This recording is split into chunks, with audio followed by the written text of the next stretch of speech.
Yeah, but in the time that he's doing that, I can do key point, and be gone. Plus, I get longer movement. The higher levels I get.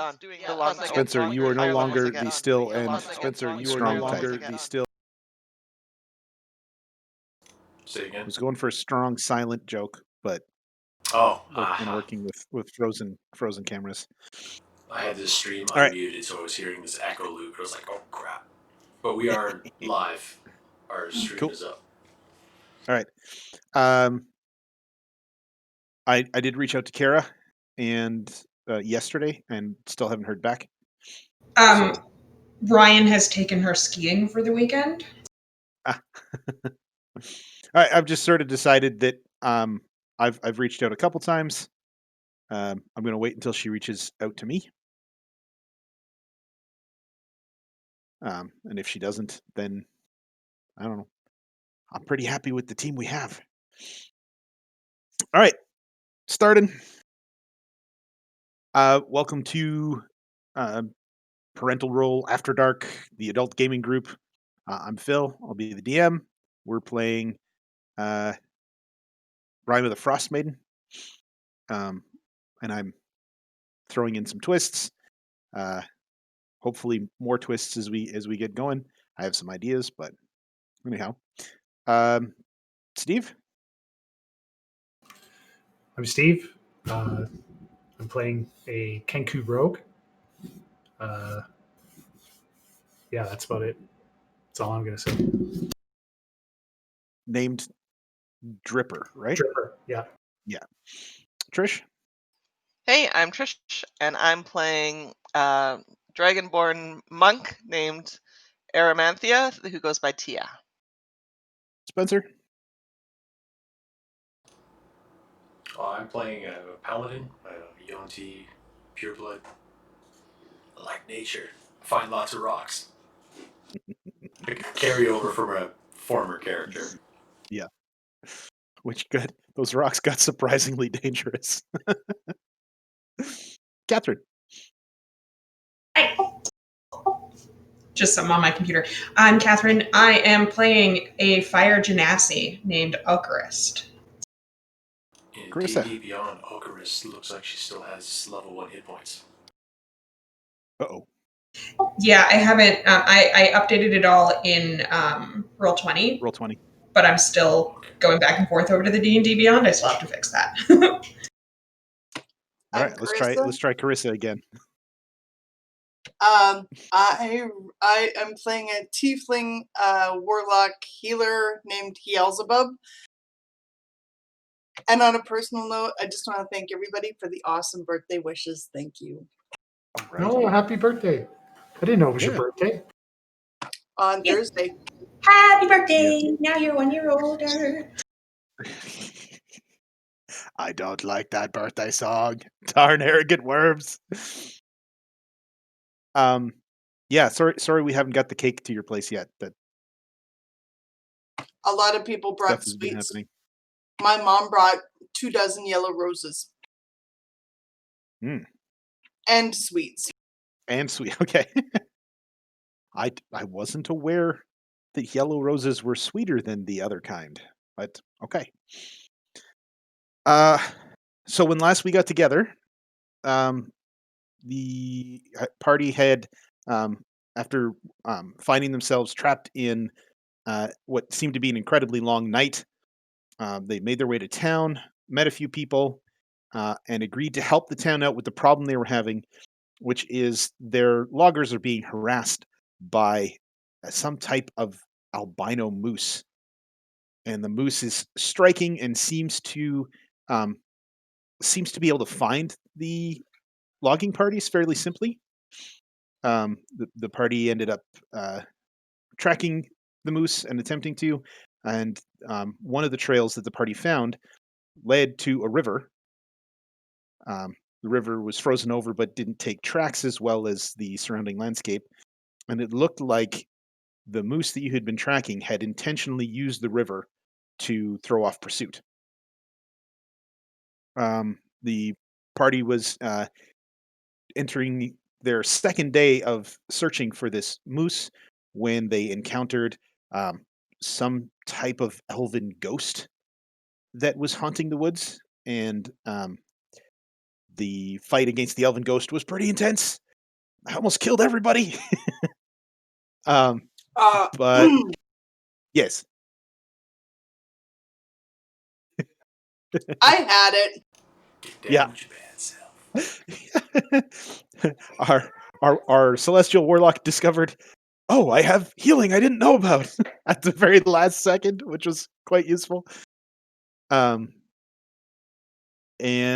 the party is headed back to town because they have been invited to the sort of monthly sacrifice ceremony that the party is looking forward to learning about. So I think you guys are headed back to town. Did I miss anything? We leveled. We went from 1 to 2. Oh yeah, right. As a result of fighting angry ghosts, which was good. All right, let's make sure that I'm in the right section of my notes binder. I should open the notes binder to do the summary instead of doing it from memory. That would be better. Nah. Okay. Let's check my notes and see if I missed anything.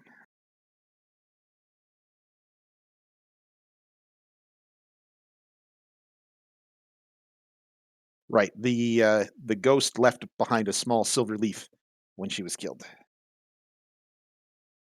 Oh, you forgot about Heelzebub's little blue bunny. Oh, right. I had a pet for while a time. they were traveling, the party encountered some type of creature that was following and mimicking, and seemed perfectly happy to shadow the party. And when the party attempted to approach, it reacted like it was quite shy and bestowed a gift upon Heelzebub, who it had been following and imitating. Right. So you have the thing that lets you cast Limit's Tiny Hut 3 times. Yes, I do. Which could be super handy. It will. Especially right now when we should take a long rest and recover some hit points. We have to get back to town first. Don't want to be late. Because it's an important date. I didn't realize I'd put you guys over that kind of a barrel with the, all right, now run back to town with no hit points. What could possibly go wrong? Awesome. Tension. Yes. All right. So as you guys have been sort of tracking through the woods, trying to find tracks that you haven't run into before, the trip back to town is fairly quick. You are pulling into town just as you can see sort of people are starting to gather. And as you come into, oh, I should throw up the. You guys are in Lonely Wood. So as you guys sort of come back into town, you notice that around the speaker's house there's a bunch of people gathering, and what would you like to do? Is there a different map up? It's not loading for me. We still have the splash screen. There we go. Oh, there we go. Okay. I want to join the crowd at the speaker's house and just linger in the back. Okay. As you approach the crowd, in the center of the crowd is not Speaker Mimsy. The crowd is actually congregating around. Let me just get the name right here. It's congregated around a dog sled, and there is a dwarven lady sort of standing on the dog sled, and she is sort of talking back and forth with people. It looks like some type of merchant has arrived in Lonelywood, and the people in town are quite happily interacting with the merchant.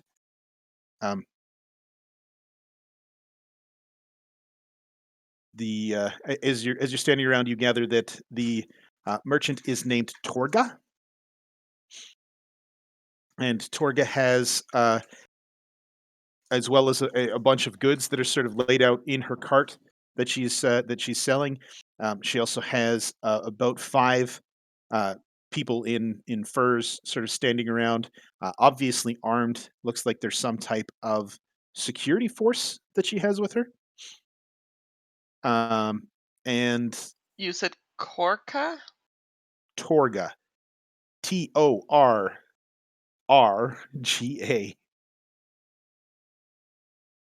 Um,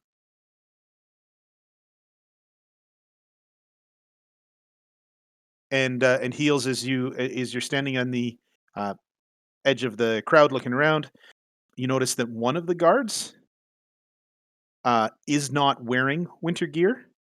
He seems to just be wearing sort of the kind of clothes that you'd expect someone to wear when they're walking around a major city.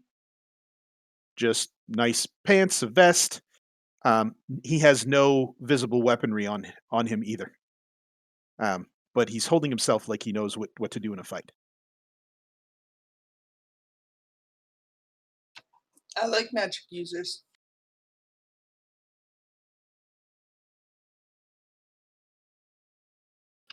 I give a nod to him, like, Okay.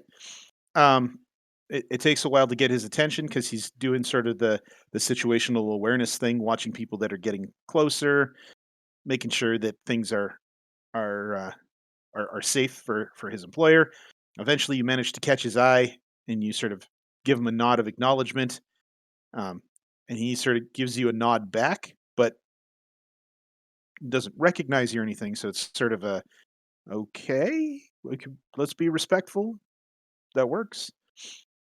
Um, as you guys are standing around, the part of the crowd sort of parts, and you see Mimsy sort of working her way towards you guys, and she says, "It's a good day for Lonelywood. We haven't had very many merchants through at all. Usually, we wouldn't greet Torga's arrival with such cheer. She tends to sell her wares quite dearly, um, but it gives us a chance to offload some of our wares, even if we're not getting super good prices from her. Um, a bad price is much better than no price. Uh, it's brought a little bit of hope to the people in town. Um, we're about an hour away from beginning uh, our sacrifice ritual. Um, would you like to take a break until then? I can let you into my place, and you can use the room you've been using.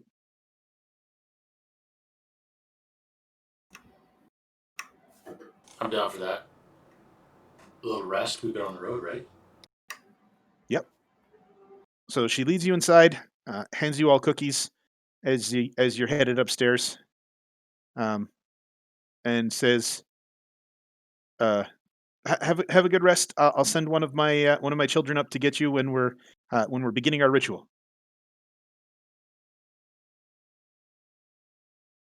So you can take a short rest and use hit dice if you'd like. Um, heals you get all your spell slots back. I have to admit, when I leveled, I forgot to pay attention to what my hit points were. How would you like me to deal with that? Well, your hit points at level 1 are the maximum of your hit die plus your Constitution bonus. Yeah, so I was at 11, I'm now at 19, but I don't remember how much I was down. You just want me to mark off a hit die, or what would you Yeah, like me to do? yeah. Mark off a hit die. Okay, so I'm using 2 hit dice Okay. to reroll. So that's what is that? That's 11 plus 2. Oh, So I get 13 hit points back. actually, Beautiful. it looks like I have 2 hit dice marked off already, so I probably used them. Yeah. All right. So you have your. Wow, that was an unfortunate hit die roll. You have your rest. Near the end of the rest, Mimsy herself actually comes back and she says, "I realized amidst all of the hustle and bustle of Torga coming to town, I had forgotten to check in with you guys and see how the hunt was going."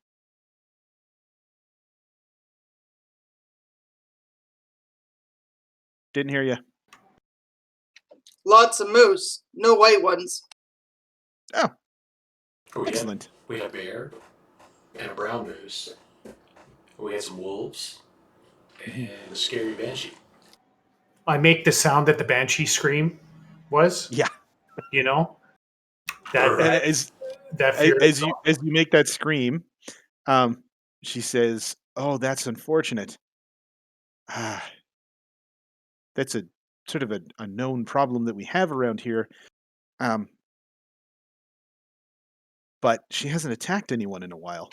It's a dead problem now. Oh, we've sent hunters to deal with the problem before. She's usually not super aggressive, but hunters have laid traps and attacked the spectral form of the creature. She comes back. Where she is unquiet and haunts the woods around here. We're not sure why. Okay, so we could expect to see her again. Good to know. Quite probably, yes. Um, I'm glad that your hunt is going well. Our logging parties are tending to stay closer to town than usual so that they can retreat, and it is causing a little bit of friction between them. Also, a lot of the trees closer to town were left sort of as more of a wind belt, and for appearance because they look nice. They're not necessarily the best trees for the trades that we practice. So we're we're hoping you guys have some success soon. But speaking of success, uh, we're about to start the ritual. If you guys would like to come along. I'm for it. Yes, indeed. Yes, Alright. let's. So as you gather outside, you see that basically everybody that you've met in town is outside in winter gear, and they have two of the four of the larger men in town have two large sort of sticks on their shoulders, and there are large sections of the moose that you guys had killed earlier hanging off of those sticks. And Mimsy sort of heads to the front of the crowd. Cat time, and says, "All right, we're gonna get started. Oh, oral of the powerful uh, winter and darkness, please accept this our offering and allow light to return to Lonelywood." And then she begins trudging off. The entire town sort of heads 10 or 15 minutes south of town, and you see there are some large pieces of wood that are in X's, and the people carrying the sticks set the sticks on top of two X's, and they take other sticks that were there before that have sort of remnants of pieces of rope hanging from them. Um, and Mimsy says, "Okay, let's do a moment of silence as we pray for Oral to relent in her wrath." And the crowd sort of quiets down. After about a minute, Mimsy says, "All right, let's hope that the offering is accepted," and turns and heads back towards the village.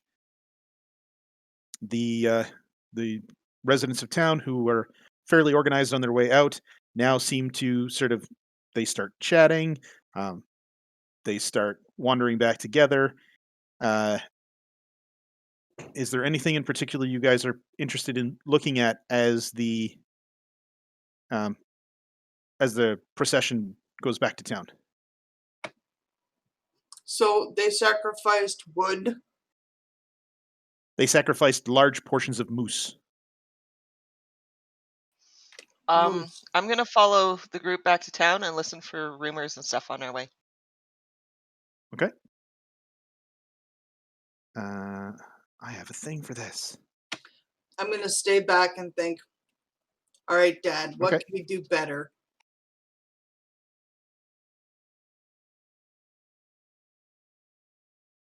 Uh, 10 Towns Rumors. There it is. Oh, I think I clicked this. Yeah, there. Do you guys see that? No, it's just No. me. Okay. All right. So, as you're shadowing, you notice that um, the ropes that were hanging off of the staffs look like something tore at them, maybe with claws. And from the people talking, you hear that uh, in the town of Caer Konig, local establishments are beset by vandals and thieves that skulk about unseen. The town speaker, a dragonborn named Trovis, wow, could really use some help catching the interlopers. Can you read that one more time, please? Caer Konig is beset by vandals and thieves that skulk about unseen. The town speaker, the dragonborn named Trovis, Trovus. Yep. Yep. Could use some help catching the interlopers.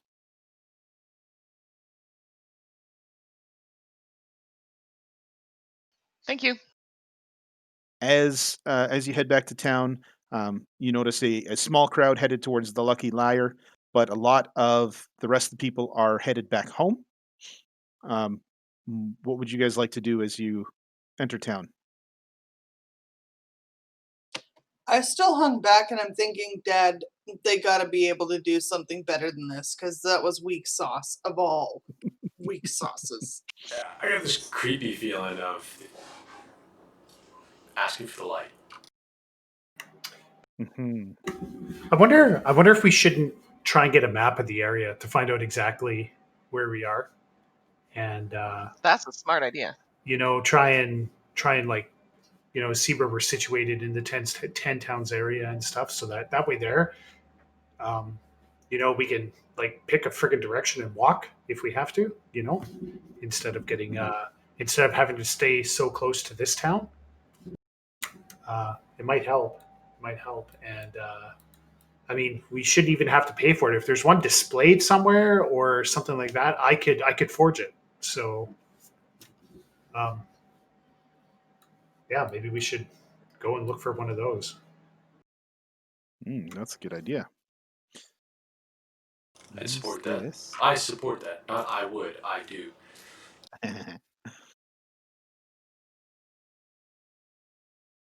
Okay.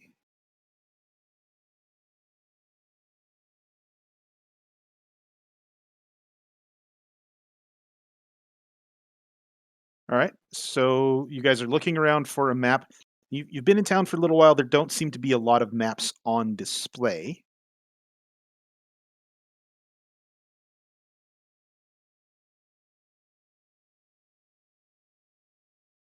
I should have a map handout somewhere. I'll be back one second. I found a map handout on D&D Beyond that shows the overview of the whole area, plus a close-up like this Lonelywood of all the towns. I didn't have to buy the book. It was available out of the table of contents. Oh, okay. So, for example, if you go to D&D Beyond, go to Sources, and then click on Icewind Dale, Rime, and the Frost Maiden. Because I've got all the individual maps of the towns. So look at the table of contents, and in the bottom right-hand corner under the appendices, it says maps. There's a poster map of Icewind Dale and a poster map of 10 towns. This is in D&D Beyond? In D&D Beyond. Okay. So the first one that just simply says Icewind Dale is a high zoomed out view of the area.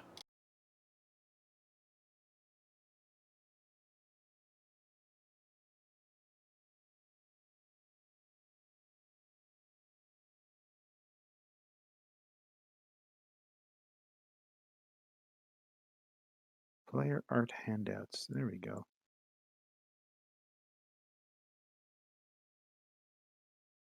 So I may be able to give you guys something in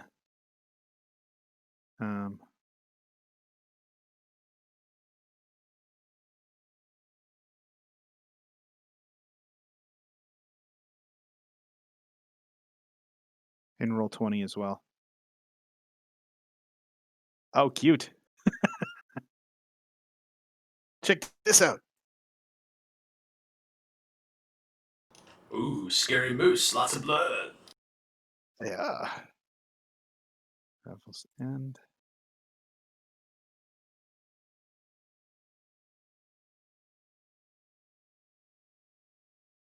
Characters and monsters.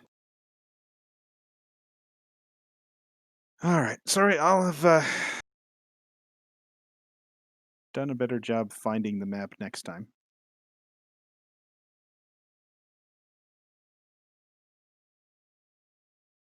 Probably one of these.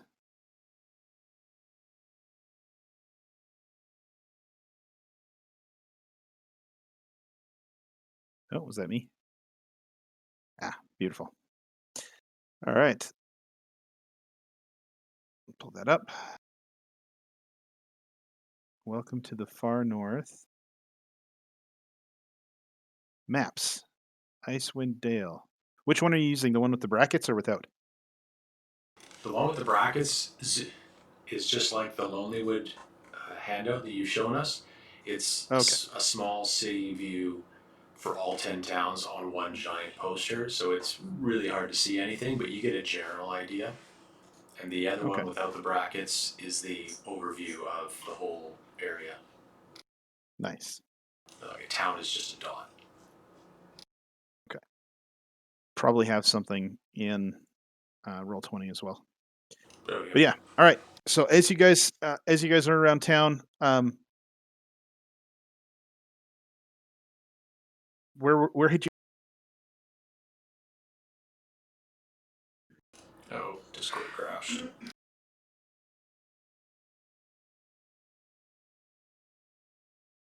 I was still pondering how they could do a better sacrifice because that was weak sauce.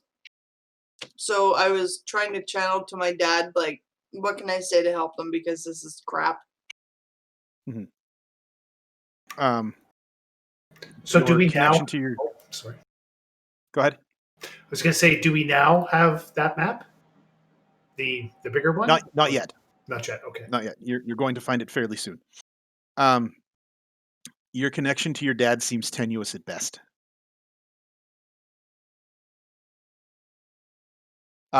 Give me a percentage roll though.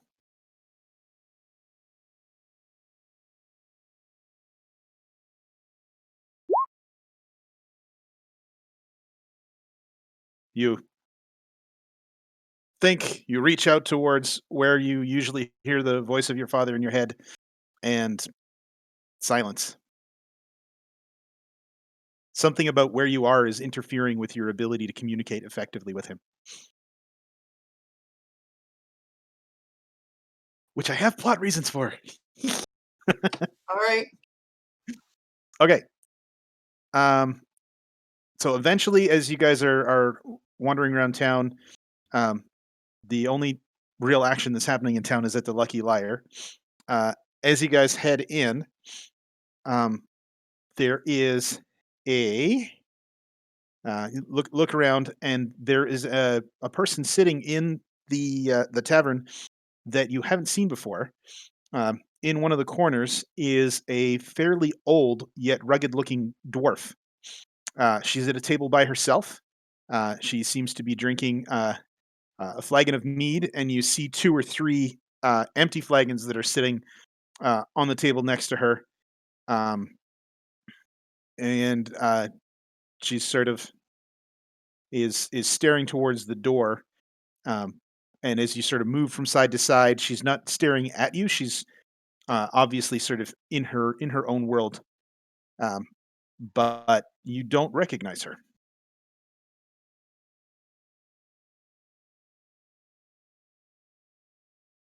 Very odd. Don't recognize her as in clothes, makeup, changed her hair. Clothes, and Lonelywood is a small town. You haven't seen anyone who looks remotely like her around here. I'm going to respect that, and I'm going to find our usual table, flag down our usual waitress, and say, hey, I think there might be moose on the menu today.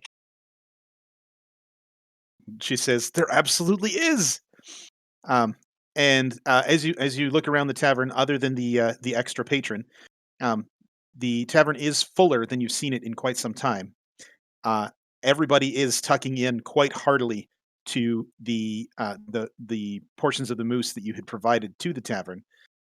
It looks like that this doesn't happen a lot, and variety from the various fish that are the primary sort of source of protein for this town is quite appreciated. You are served some fairly choice cuts of moose and beverages, and the waitress that brings the food doesn't ask for payment, given that you guys had donated the meat. It's hearty, as a friend of mine once said. Moose is Mother Nature's beef, which is funny because beef is Mother Nature's beef. Anyhow, you have a fairly reasonable meal. Heelsabub drinks 2 meads because No, Dripper I, doesn't I drink only his. drink 1 mead. Oh, okay. I don't You mean- overconsume. However, the bard, Okra, come on, we know you. Right. Is it Okris who's been drinking Drippers? Yeah. Okay. Yes. Yes. Sorry. Got confused. Okris has 2 drinks. As you guys are warmed at the end of the day, the sitting around, what are you guys doing?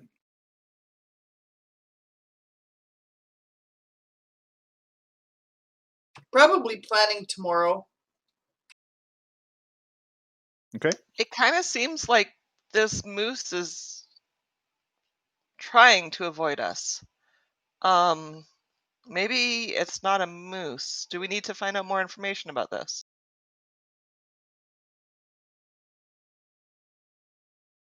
Should we ask some people who've seen the moose to describe their run-in? I think that's a very wise idea.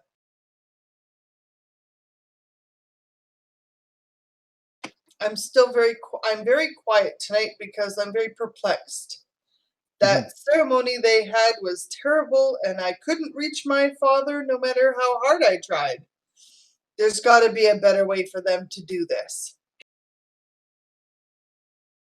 And your experiment with the placating of deific powers would tell you that, yeah, that ritual was weak sauce. It's like they made it up themselves, not like a thing they've been asked to do. You know what else I think we should probably figure out? Who's Oral? This god that they're supposed to be sacrificing to, I don't know about you, but I've never heard of them before. Dripper, have you ever heard of Oral?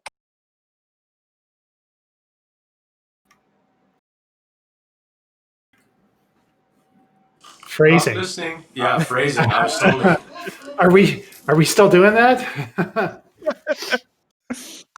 So I did watch someone online who called her O'Real instead. We could do that. It's just when I was reading the book, I hadn't considered the connotations of. When I was reading the book, I hadn't thought about the oral.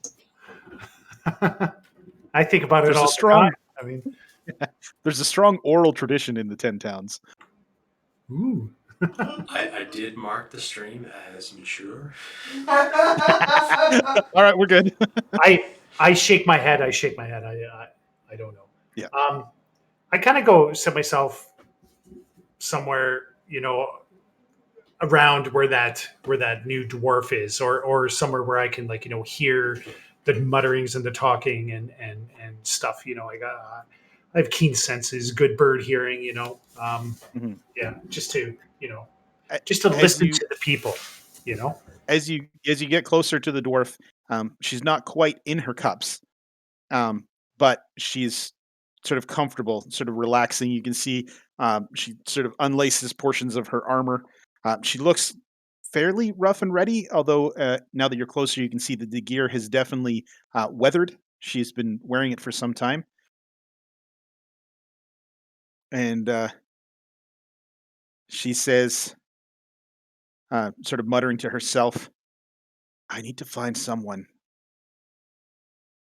to get closer to Sefik. I'm pretty sure it's him." And as she's doing all the muttering, you can see that she's sort of shifted, and she's now staring daggers across the inn.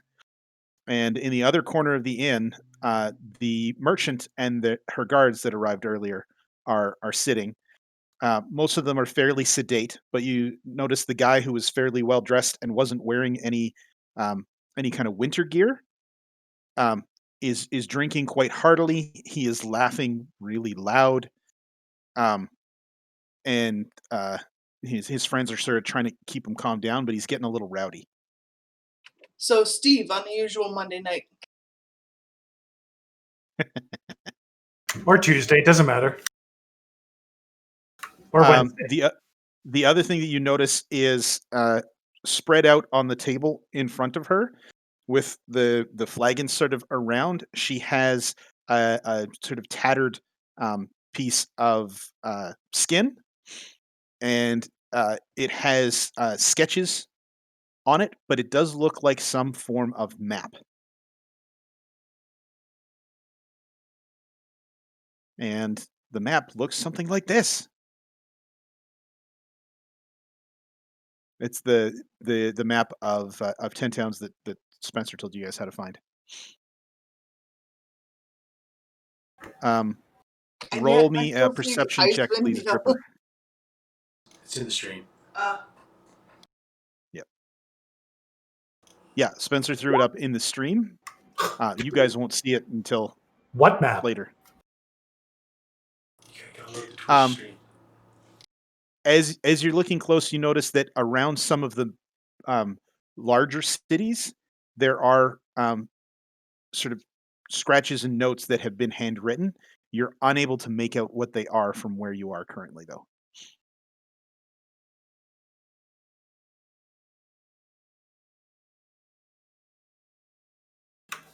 Trying to see how long does it take to do a forgery?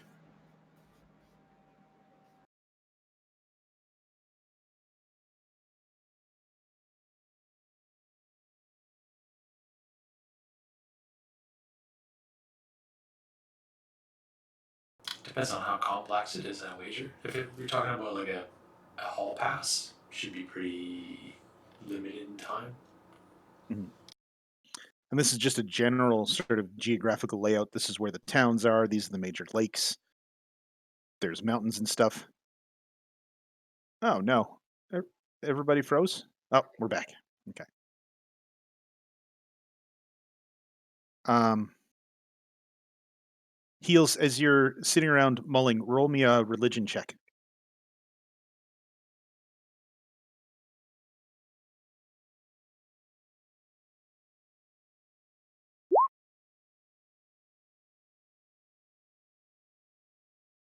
I can't Gosh, re-roll that.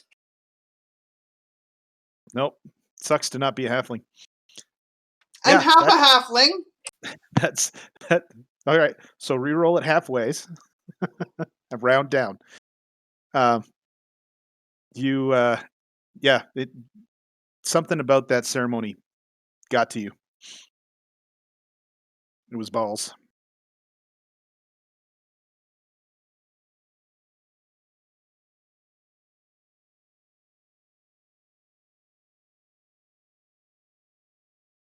So we're gonna fake a letter. No, Do he we wants have to to? make a copy of the map that he's seen. Oh, Yeah. So you can let me scratch it out like on paper or whatever. I get advantage on the Yeah. roll if you want. Okay. Uh, Yeah. Roll me a. Is I it don't sleight of hand? I don't know Performance? what it is. That's what I'm trying to figure it out. I'm gonna pull out a book and I'm gonna start writing just notes on how I would do it. Okay. The ceremony, that is. Yeah. So you begin the writing of a treatise. What is the most important part of this type of ceremony for heels? Connection with the deity. So as you start writing, you're like, yeah, it's almost like they just decided this is what she wanted. Like perhaps her will hasn't been revealed to them. Yep. Like And there's no. they don't know who's really doing this really. I'm gonna start asking around. What do you know about Oriel?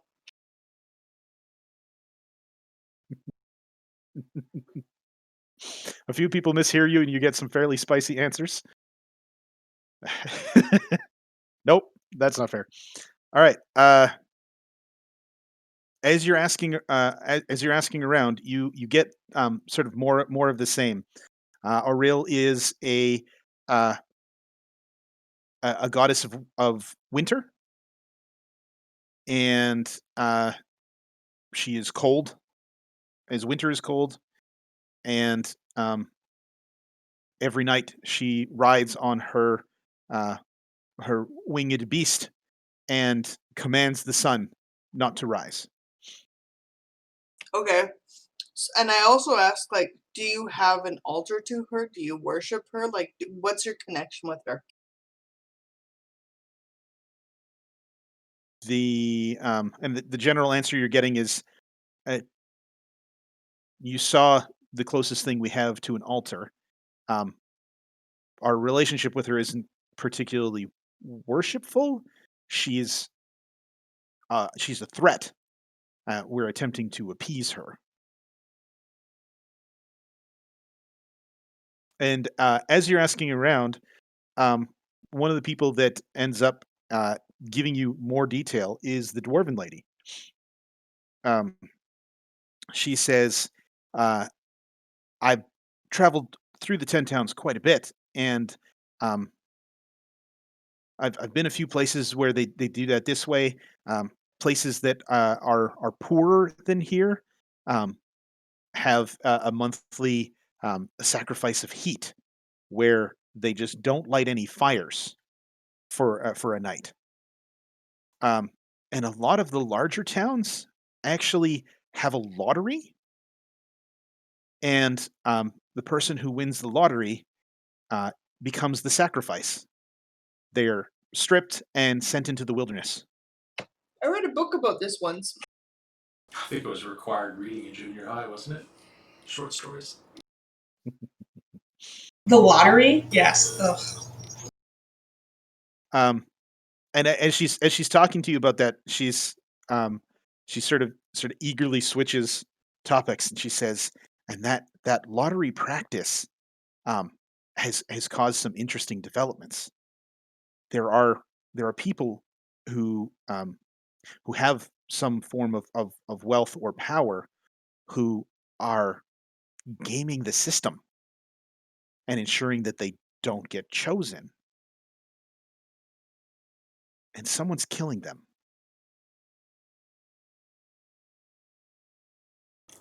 In all fairness, if you're gonna cheat the system will cheat you eventually. True, true. I'm not convinced that these sacrifices are entirely necessary,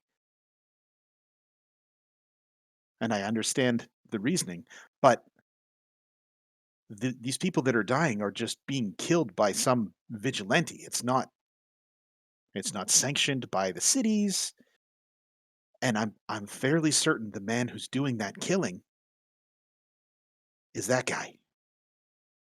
and she points over towards Sefik Kaltro. She says, his victims come from only 3 towns that sacrifice people, the only 3 towns that sacrifice people to the Frost Maiden on nights of the new moon. In general, it's considered that the victims had found some way to cheat the system. I suspect that Sefik is doing the Frost Maiden's work. I've been following Torg for about 2 weeks now, and I'm not a big fan of her business model, but I have noticed that he doesn't seem to react to the cold weather.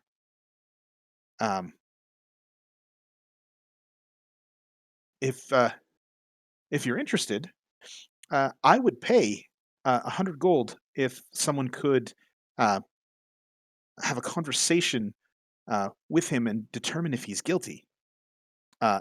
And if so, remove him.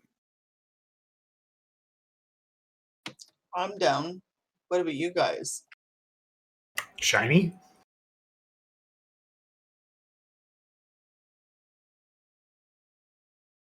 All right. As you turn your attention, you notice that Sefik has continued to get more and more rowdy.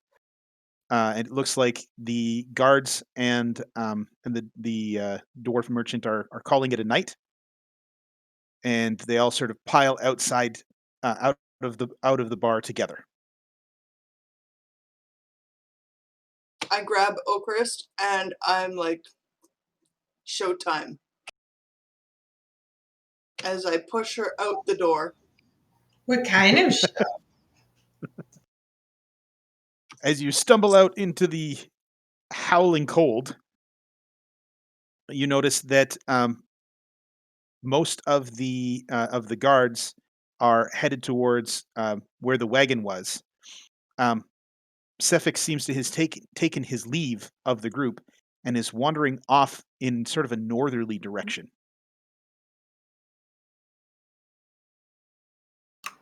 We talking to this guy or are we killing this guy? And I was gonna say, is everyone there or just you two? Well, you would have seen me grab Oakrist and shove her out the door yelling, showtime.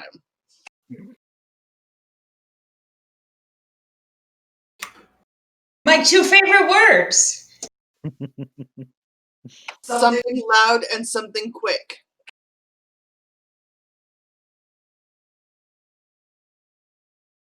Loud and quick I can generally do. I figure for that forgery, sleight of hand check with advantage. Sure. Yeah. Sounds good. I can't find anything on it. I think it's DM's discretion. Yeah. It might be some form of a performance check. There's no art skill in D&D. But if it's supposed to be something he's good at, and he's got a higher sleight of hand, or a sleight of hand +5 or something, right? If the ability says that, yeah. Well, You it think just that says you've captured with advantage, you know. Yeah. You think that you've captured, which is the equivalent of a +5 advantage. You think you've captured a fairly good likeness of the map. You do not manage to copy the notes. Whatever she had written around there is there was something there, and it's kind of bugging you. But as you finish sort of copying down what you think is an accurate representation of the map, you notice that Heels and Oakrist are headed towards the door, and Heels throws Oakrist out the door, yelling, "Showtime!" I quickly finish up and motion to Sly if he hasn't seen, or So Sil if she hasn't seen, and kind of like motion towards the door, kind of like we should follow our friends. And as we walk out, I go, "Showtime!" in Heel's voice. Identical inflection. Okay, and Just Tier, are not you as going loud. along? I'm gonna roll my eyes and start following everyone else. Okay. So as you sort of pile outside, Grumble about having to go out into the cold again. you see Oakrist. What is Oakrist doing? Am I supposed to be making a big distracty thingy? You haven't been given very much information, so what do you want to do? You notice that the parties have split. The merchant and most of her guards are headed south over towards where their wagons are, close to Speaker Mimsey's house. And this Sefik guy, who's obviously had some drink, is sort of staggering northwards. And we're trying to stop him? Sorry, I was getting some spells set up. Okay. All right, cool. Go dance with him. Go dance with him? I'll be right back in a quick second. Sure. I can do you one better.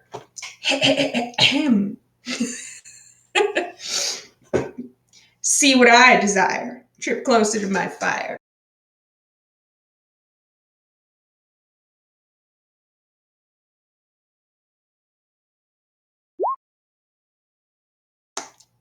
He is now surrounded by 6 twerking occurists.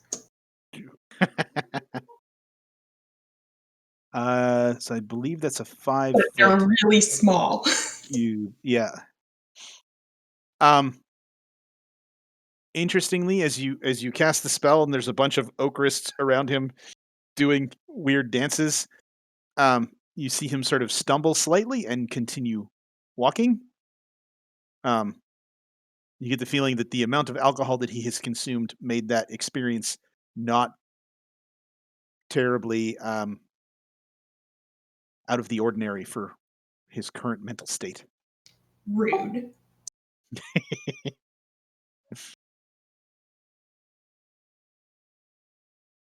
As the party continues to follow, I'm assuming, is that what you guys are doing? Definitely. Okay. Lukey! Feel free to place yourselves at the south end of this map. Where's a good puppy? South, way south. Well, let us get on first so we can see where it's safe to place ourselves. Yeah, that would be funny. Oh, you placed yourself in lava. You're dead. I'm sorry.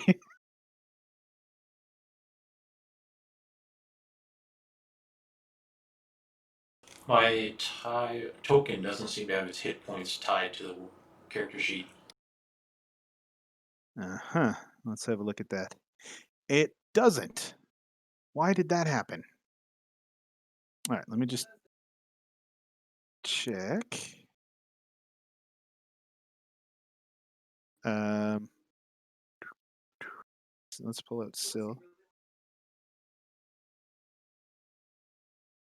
He's so cute! That's frustrating. I was pretty sure that I did that. Let's do it this way. HP. There we go. AC. Save settings. Did it do it for both or just the one I have out? It's just the one, so I think you need to open up Yeah. my sheet. Actually, maybe I can do that part. Ah, I got it. Okay. Dripper, you need to make sure your hit points are correct. Heals, yours are also there. Yeah, perfect. I show 17. I was working on it. Okay. I see 3 out of 13 on yours. Oh no, that's not. Sorry, that's It's me. Okay, yeah. All right. That's Ocarist. As you guys follow, wind begins to howl and snow begins to blow in. It looks like you're catching the beginning of a blizzard. A couple times as you're following, you think you may have lost him, but you find the sort of remains of some type of farmstead, and you suspect that perhaps Sefik has crashed in one of these buildings. I'm gonna go to the big house. Yeah, I slip into the shadows and bound ahead. Okay. Can I look for footprints? Yes, you can. Dripper, you are quite well hidden. Yeah, just take the Is that accidentally had advantage turned on. Investigation or perception?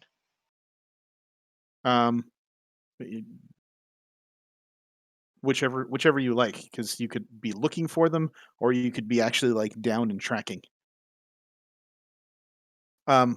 There is a fairly obvious set of footprints. It looks like it's headed towards the building on the north end of this map. All right. Well, I will follow the footprints. Okay. Motion to my friends to follow along. All right. As you guys get to about here, Where is here? Sorry, do that again. just south of the building there. Am I on the Okay. right level? Yeah. I stay within the light radius. So like there? Mm-hmm. I stay within the light radius, but like ahead, kind of masking myself through the blizzard and Right. the shadows and yeah. So You see that sort of face down on the ground in this sort of dilapidated barn is the well-dressed guy. He's sort of laying on the ground. You can see rise and fall. He's breathing. You're not sure how aware of his surroundings he is currently, though. can I sneak up to him and run his pockets? Sure, Okay, all right. I do. like it. Roll me sleight of hand check. My touch is so light. Yeah, as silent as death itself, you stalk in and carefully search him. He doesn't seem to respond as you're going through. You find 5 gold and a small red gem.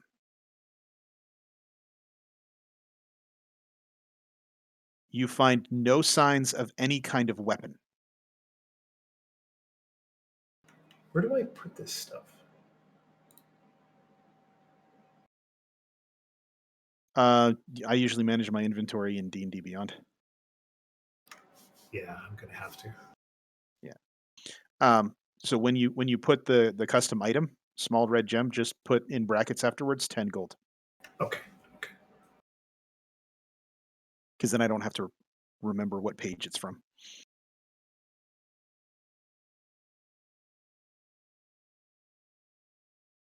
My character sheet is gray That's strange. in D&D Beyond. Like everything's gray. I was messing around with the BARB scene, and everybody was red, so I chose the class theme. So yours was gray, and somebody else turned purple. Right. Okay. Yeah, I was liking the blue. I just assumed it was pretty. I didn't really think past that. It was blue.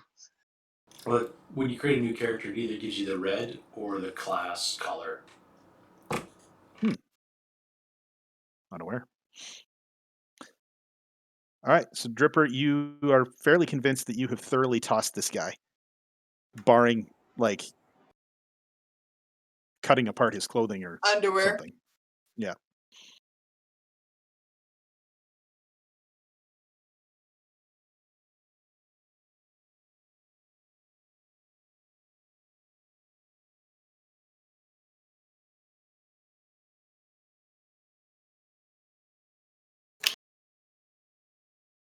You guys see Dripper stalk towards the body and do a fairly thorough job of searching him.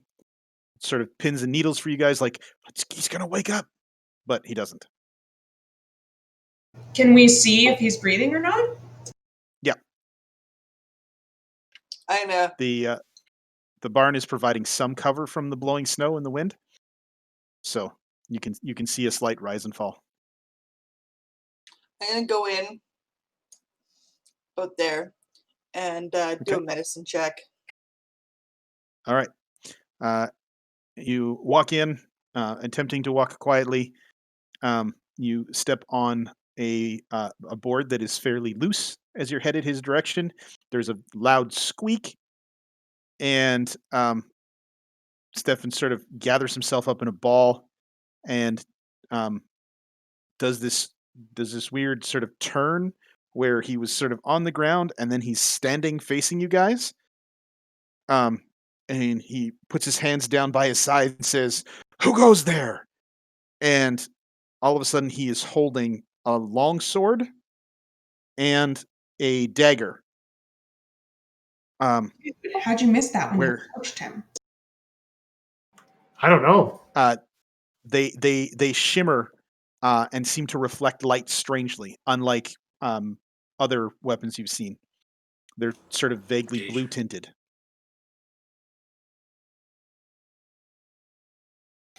I don't know about you guys. I see magic weapons. I just want them. So, what do you guys want to do? Well, you left the bar and you were quite inebriated. I was worried about you, so I just came up to help you through, and my party came with me because we don't leave each other. Ah, well, I I'm fine.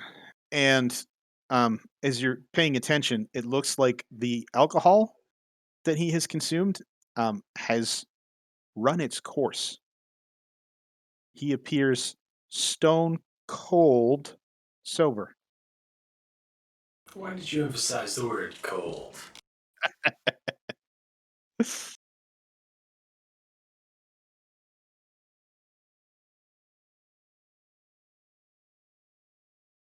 And he sort of stands with his weapons at his side, his stance conveying um, familiarity with their use.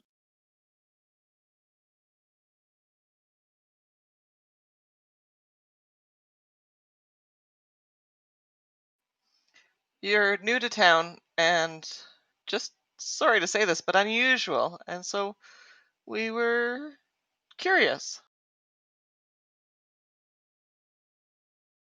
Yes, I've had people tell me that before. Um, I I was a sailor, and my ship sank off the coast of O'Reil's Island a few months ago.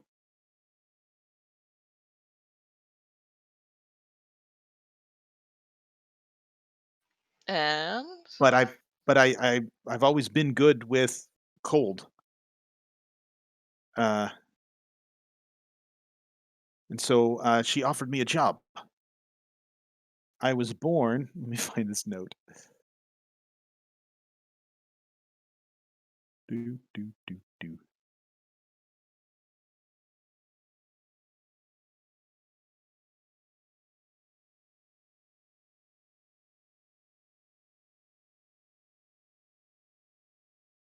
Sorry. Ah, I was born on the holiday of midwinter, and I've always believed that I have the Frost Maiden's blessing, which protects me from the cold. so you worship the Frost Maiden. Of course, I do her work. Okay, so from a true worshiper of a deity to another, Mm. you were here for that garbage that they did earlier. What does she really want? Um, you see him sort of think for a little while, and he says, "What all gods want? Deference, and for people to take them seriously and not cheat them of their due." What's her due? Well, she's not super picky, but these people have chosen to offer her food, so they should do that. Other people have chosen other sacrifices, and they should abide by them. Wait a second. Somebody struck a deal and said we're gonna send you victims. Mhm. But that is what they chose. That may not be what she's looking for. That's what I want to know. What does she really want? Oh, well, the cold mistress has an appreciation for the unchanging nature of ice. She wants to be respected and she appreciates darkness and cold, and yeah. And you see him sort of do little circles with his weapons as he's making sure that he's limber. And yeah, he says, I I work more in what she doesn't want, which is those that have been chosen shirking that duty, or people who think they're clever finding some way to not be chosen. How would someone do that? If you were so inclined to ask. Oh, there are many ways. Wealth, power, they all find ways of interfering with the sacrifices that they have agreed to as communities. Have people in this town found a way to circumvent the sacrifices they agreed to as a community? No, a lot of the smaller towns do a much better job, and tend to enforce the sacrifices um, on those who are less enthusiastic. And he sort of begins telling you a story of one of the smaller towns that does the sacrifice of heat, and how there was a richer gentleman, rich in comparison to the other people in that town, who had decided that he wasn't particularly interested in doing that. The town got together and beat the snot out of him. And he said that that is a thing that she appreciates.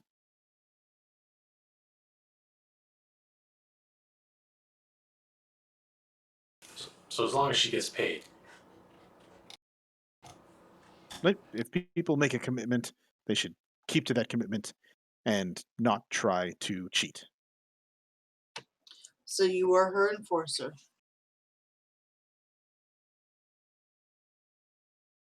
Sure. Yes. And you say she has specifically hired you to do this. Hired is not an accurate representation. I have been tasked. And as he says the word tasked, you can see this sort of glimmer in his eyes, glimmer of zeal. How does she make her will known to you? You ask a lot of questions. Yes. Yes, we do. We're very curious folk. I like to know things I like to know things about people before I decide to kill them or not. I'm the same way.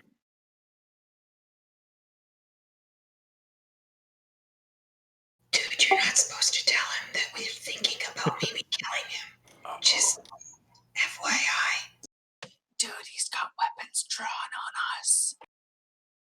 Yeah, but there's 5 of us and 1 of him. I like those odds. This makes for an awkward conversation with him being basically He toe-to-toe. sort of shakes his weapons, stands back into a stance, and says, "If you had planned on attacking me, let's just do this." And Well, roll no, initiative, there's other please. answers. Roll initiative. Wait, he heard because I was aren't I right next to you, Heelzebub? I was literally whispering, but maybe no, I'm drunk, so I was You've whispering. had a touch too much to drink. You are whispering across 10, 20, 30, 40. Yeah, you're closer to me than her. You're standing out in the middle watching all this go down, like, don't tell him we're planning on killing him. What did you say again when we were walking out of the bar? It's showtime. I say that again in his voice, in Heelzebub's voice. Dripper. Okay, I'm just missing Tia. Sorry, I'm still thinking of a way to try and say, well, do you have a reason for us not to? All right, now I have somewhere. Oh, I just clicked this. And I can pop it out and throw it over here. I too follow through with the deity's requests, but I am born to it, as you are not. Oh, dang. I have a working character sheet for this guy. Pretty cool. Nice. Uh-oh. All right. So as he sort of stands back into a stance, obviously ready to attack, Dripper, what would you like to do? Where is he on the map here? I can't really see him. He's right next to you, right here. Oh, okay. Okay.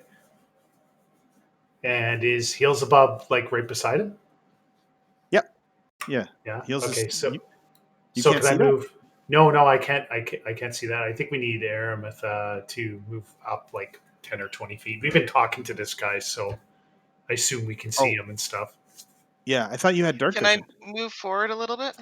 Yeah, I don't know sure. if I don't think I have dark vision. That way we can see. Okay, yeah. So I sit opposite to him from Heelsabub, and Okay. I guess it's on, right? I stab him with my dagger. Okay. I will take an advantage roll on that as well. Sure.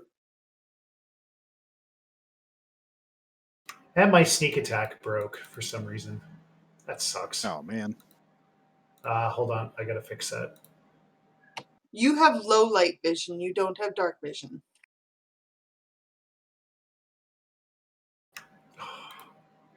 What's the difference?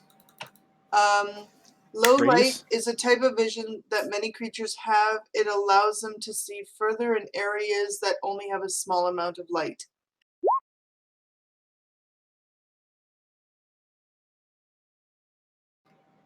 Okay, was that a hit? With the 15? Oh, you need that. Okay. Yes, the 15 hits. Roll me some sneak attack. Beautiful. All right, does that change your screen? A little, yeah. I think I got a bubble on me here. Hold on a sec. I'm trying to fix my sneak attack here. Hold on a sec. Okay. Okay, yeah, it's fixed now. No, it doesn't change my screen. Okay.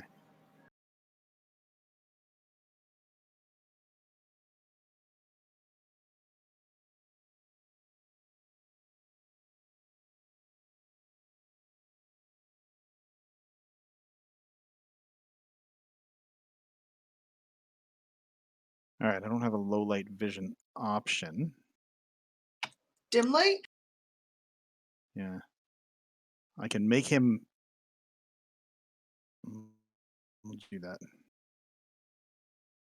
There. That should simulate low light vision. You see a little better? Yep. Steve? Yep. Perfect. Thank you. All right. So you slash into this guy. As your knife sort of carves across, he barely reacts to it. Okay. I put my hood up. Okay. As well. Beautiful. And I disengage and move to here. All right. Heels, your turn. I'll be right back. Yep. I look at him and I'm like, at least I have a chance to take my aggression out on something. And I cast Mind Sliver. Mind Sliver. Is that an actual spell? Or is it a cantrip? Oh, sorry, cantrip. Okay. Intelligence save.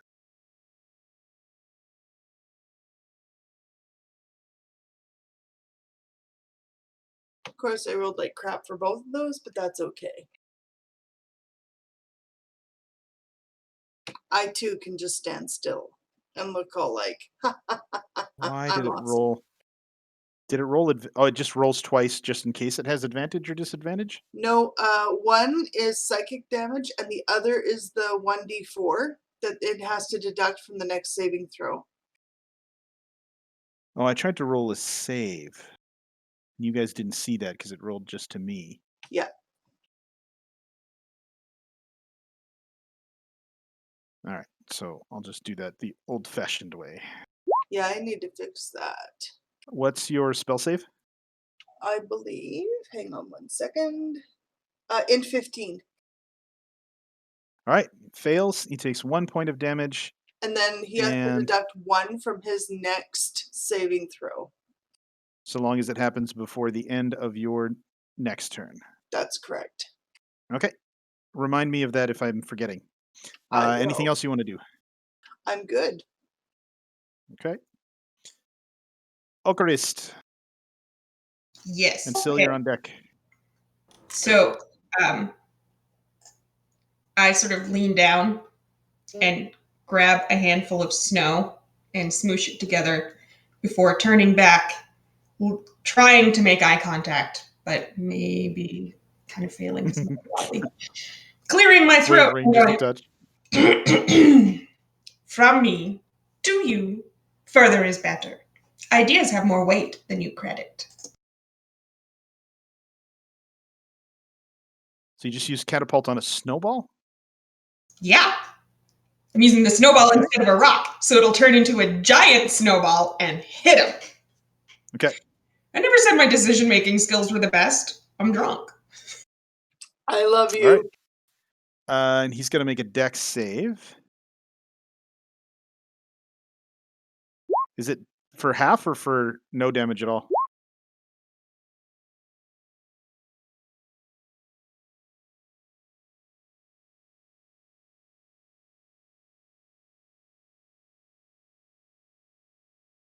If I'm finding the little summary thingy slightly confusing, but it's there. What's your spell save?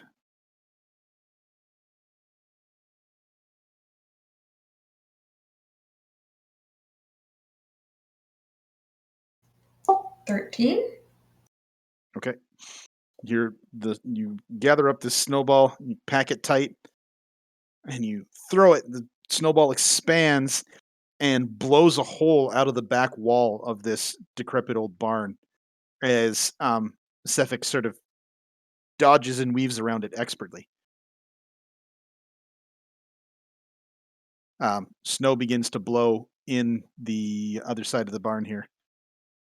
Ooh. And also, I now have inspiration. You do. I do.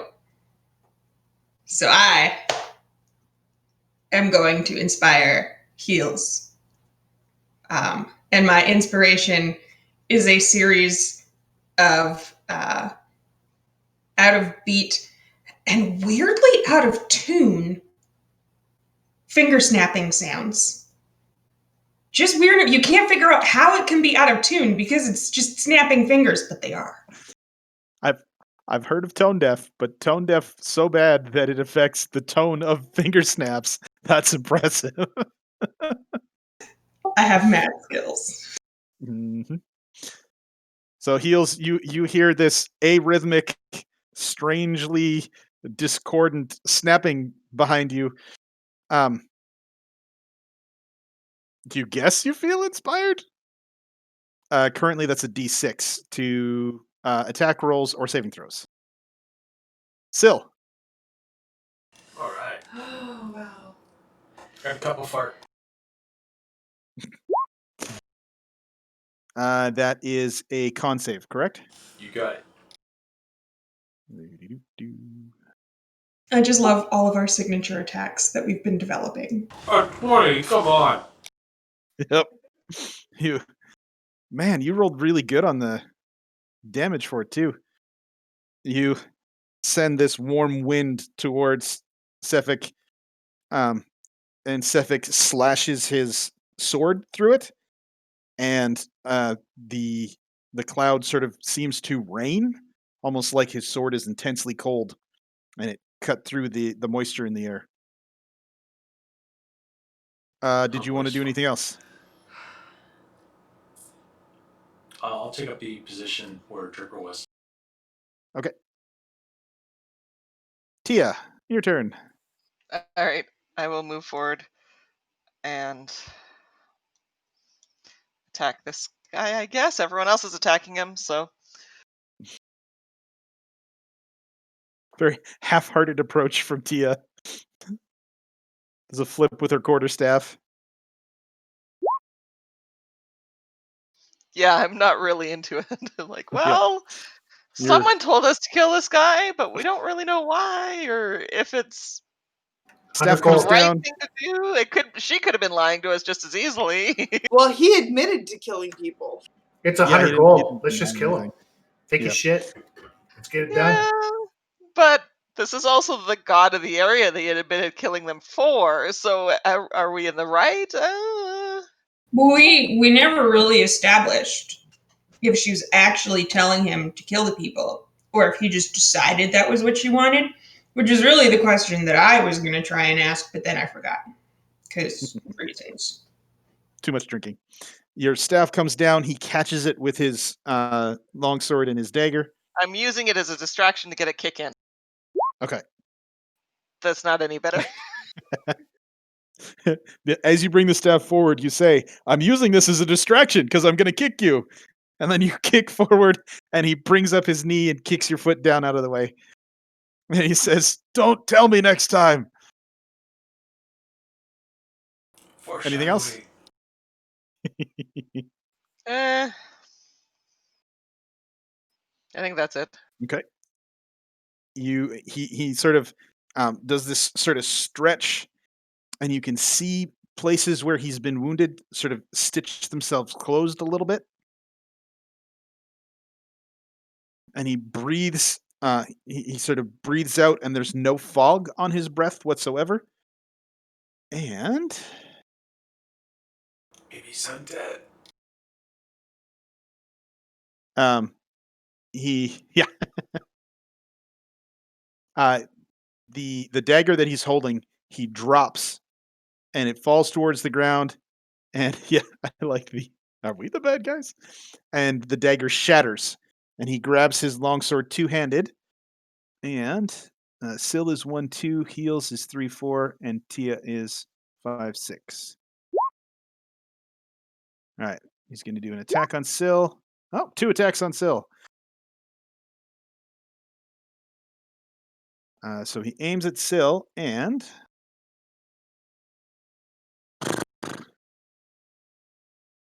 why is it whispering to me? It could be set up on your sheet when you push the gear. You can have all your you can have all your rolls sent to you. Yeah, All your attack where do I rolls sent to you. switch that? And general options. Oh, roll queries. Query advantage. Never whisper rolls. Auto roll damage. All right. Let's go back and try this again. So I have Syl selected. Let's roll an attack. Normal. Okay. Does an 8 hit? Negative. No, because you have 18. So he takes one big slash at you and then whips it back around, comes around with the second attack.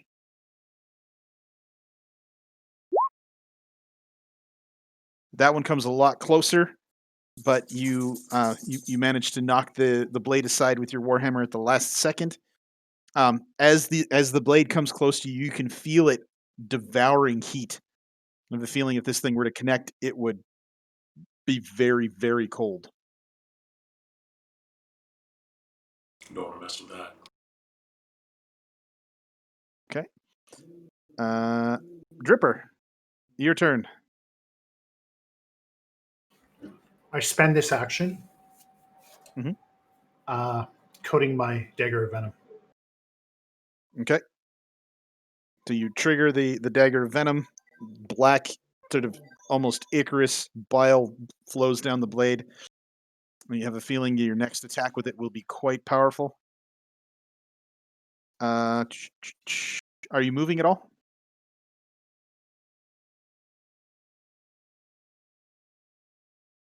To here. Okay. Heals. All right. I just want, first off, this is a test. This is not the actual roll. Okay. That's much better. Okay. That's good. I needed to see if I set that up correctly. I'm going to cast Sacred Flame.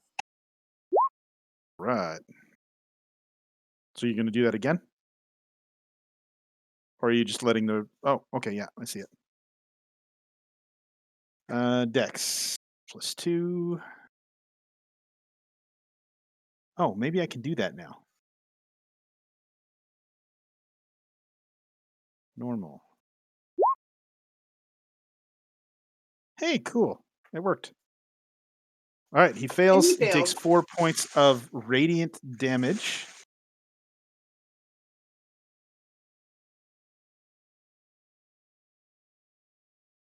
It's my most ironic spell, and I love casting it.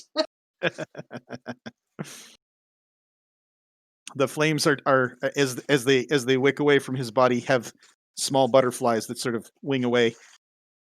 That was your action. Bonus action movement. I look around checking to make sure everybody is still alive, and they are, so I'm good where I'm at. Okay. I do have very, very, very, very low hit points, just as a friendly reminder. I did not see that. Didn't we have a rest? You did a short rest. And then I only got 2 more hit points from my short rest, and I was at 1 hit point before that. Oh, okay. Oh. But I forgot. Oh, no. Then as a bonus action, I will use 1d6 and heal you with Healing Light. All right, you get 2 more hit points. Double their hit points right there. All right, and Oakrist, what are you doing as you feel marginally better? It's been a hard day for you. Burns low. Return to your creative core. There is no wrong inspiration.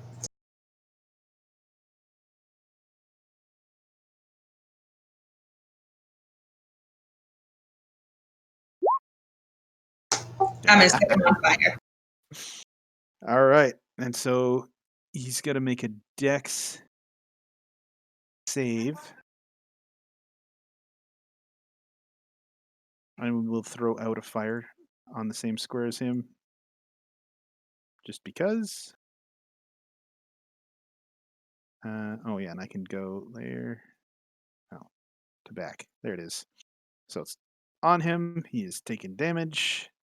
Dex save +2. Oh, I can just click it now. Dex. He fails the Dex save.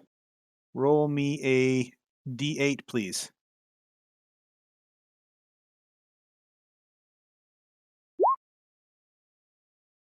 All right. The fire barely touches him. It looks like he's trying desperately to avoid it. As the fire travels across his clothing, you see it leaving rents, and you see that the fire seems to scald his skin immediately. That did not go very well for him. Syl.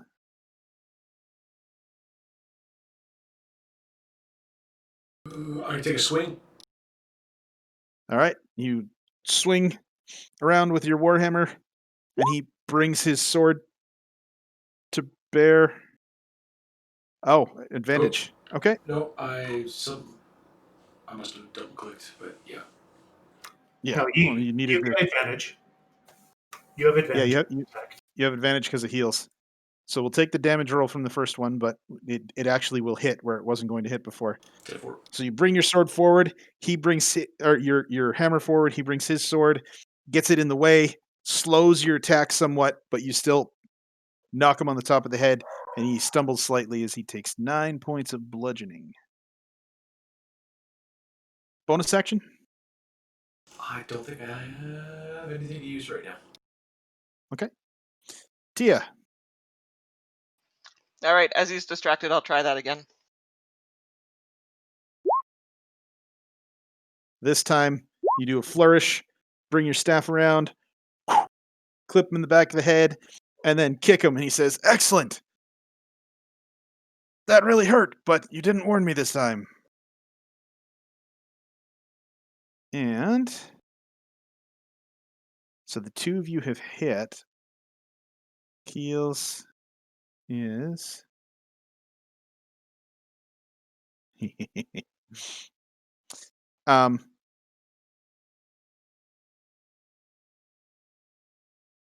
as the fire sort of blooms around him, he brings his sword in close to his body, waves a hand through the air, and appears behind Ocarist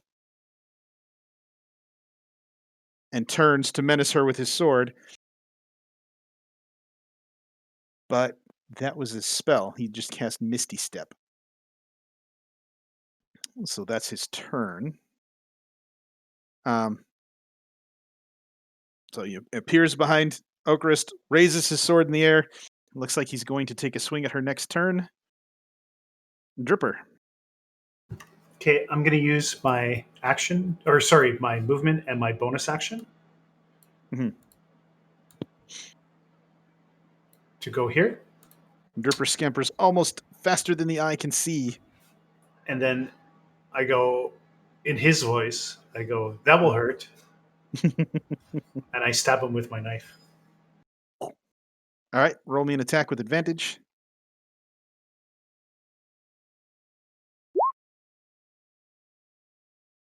All right, and throw the venom in there. Okay, I will throw the venom in there. He needs to make a Constitution saving throw DC 15 as well. I got to see what the damage is on the poison. I think it's 2d8. Fails. He fails. Okay, Yep. So now he is poisoned for 1 minute. So how many minutes is that? That's 10 rounds. So he gets disadvantage, and he takes 2d10 poison damage. That is so gross. Nicely done.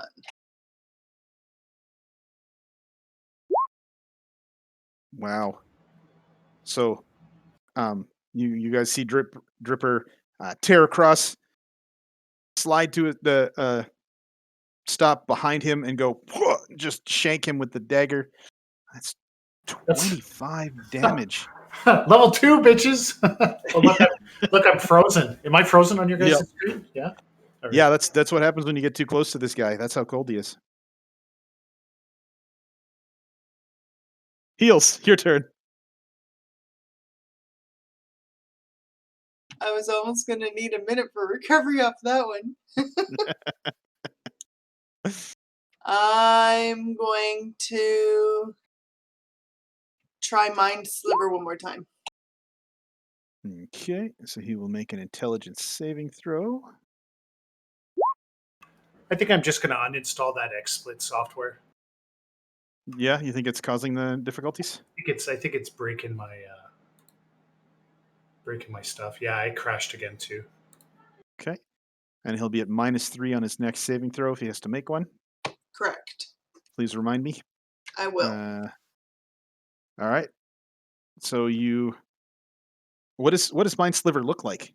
So it's psychic damage. So it's like there's like sparks in your brain, like attacking the brain matter. Okay. So you just sort of wave your hand and sparks fly towards, and then just enter through the skull? They're already in the skull. It's like I start to make the energy of the brain dance. It's like... Okay. All right. You see him sort of holding his temples. Ocarist, this guy is behind you now.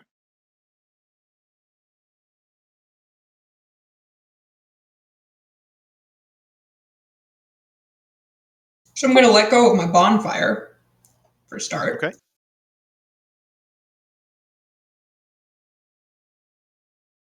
As you let go of the bonfire, you notice that although you're no longer magically sustaining the fire, there's still fire. This is an old, sort of dried barn. Whoops. You set the building on fire.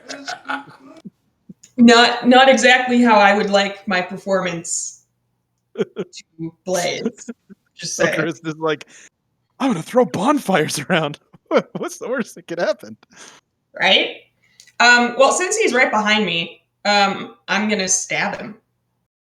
All right. You flip around, wielding a intensely beautiful silvered rapier, and you stab him, dealing 9 points of damage. He's not looking too good. He wasn't to start with. Ayo. Mm-hmm. All right. Syl, give me a dexterity saving throw, please. Sure thing.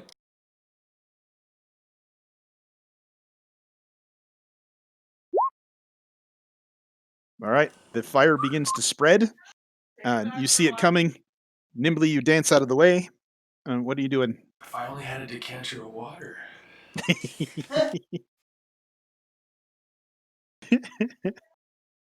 If it's written into the adventure, you can have it. I don't know if I'm adding that into any of my campaigns anytime soon. It's gonna become the holy grail. You'll never find another one. Nope, those don't exist anymore. He in our previous campaign did all kinds of stuff with that thing. It was creative. Decanter of endless fun. Mm-hmm. Its uses were quite fluid. I see what you did there. All right, so Syl, what are you doing? Oh, I thought it was just that. I gotta get out of there.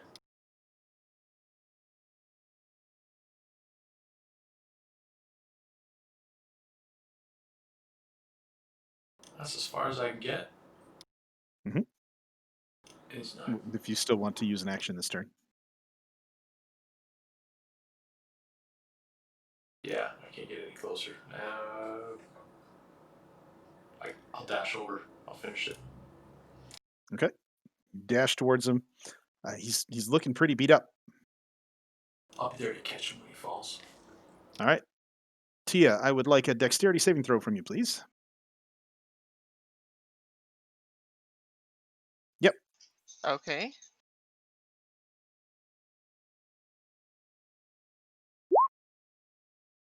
All right. You notice the fire spreading towards you in time to step out of the way. Looks like this building was quite dry, quite old, ready to go up. You probably want to leave. Can I start putting the fire out?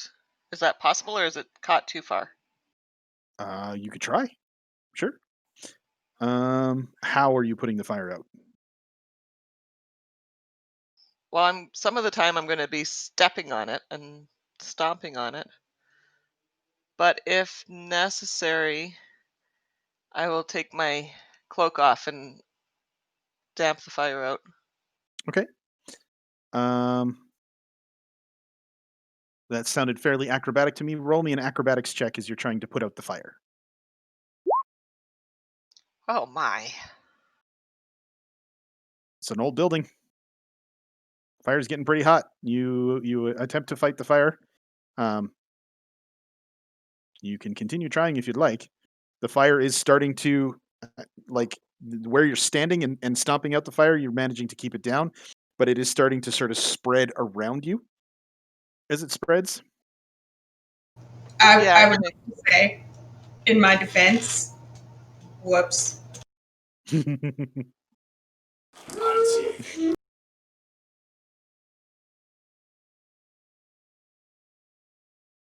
Yeah, I'm going to keep working on the fire, at least for a little bit, try and make a difference. Okay. So you keep trying to stomp out the fire. Siphick's turn. You see some of his wounds close. And he is going to take a swing at Oakrist. Oh, that should have been.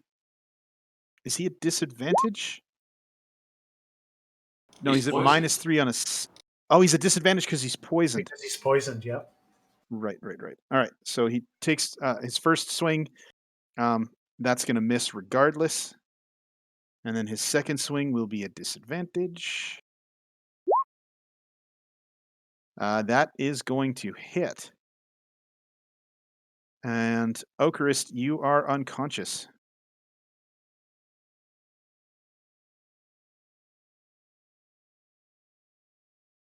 What's your max hit points? 13. Holy crow. He's 2 points away from killing you outright. I think we should have healed before we did this. Just a huge slash. And Ocarist tries to get her rapier in between, is a touch too slow. You can see this huge carve up her There. starting at her abdomen up to her shoulder there. There. And Ocarist falls on their back, bleeding, looking pretty hurt.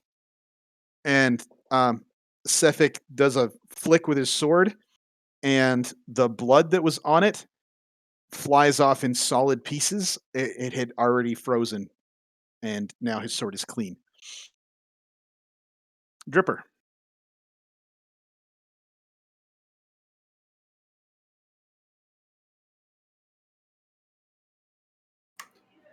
He's looking pretty wounded, eh? He's He's looking pretty beat up. Looking a little better than he did a few seconds ago, though. Okay. Right. I'm going to move to here. Okay. And I'm going to stab him yet again with my dagger. All right. Where's... I forget what we were using for poison. Oh, using the radioactive. All right. Roll me an attack with advantage. All right. So you flip around, and menacing him in time with Syl, you slash and you cut across both of his kidneys with your dagger, and he collapses unconscious on the ground.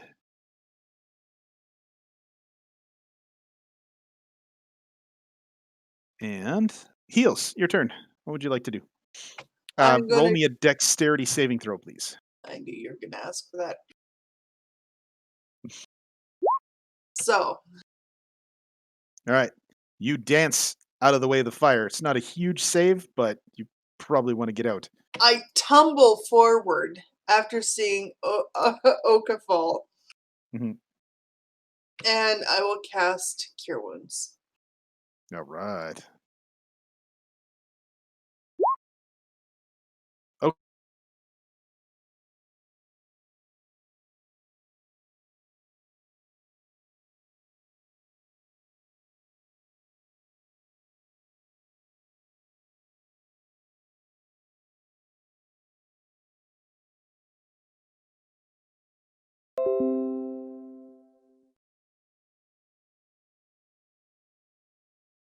Are your thoughts on perhaps restraining him and questioning him?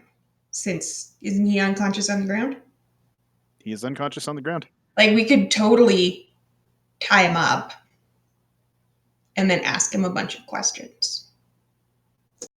What other questions do we have than the others that other than the ones we've already asked? Well, he never did tell us how he knows that What's Her Pickle wants him to kill people. All right, so we're still technically in initiative order. So you say, maybe we should tie him up. What else would you like to do in your turn? Because you have 6 seconds. You don't have time for that long a conversation. I'm gonna stand up. Okay. You stand up, takes half your movement. You yell out, maybe we should tie this guy up. Anything else?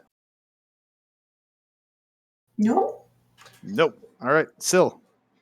I'd like to state that this guy has disadvantage on his saving throws, his death saving throws, and they're at a -3.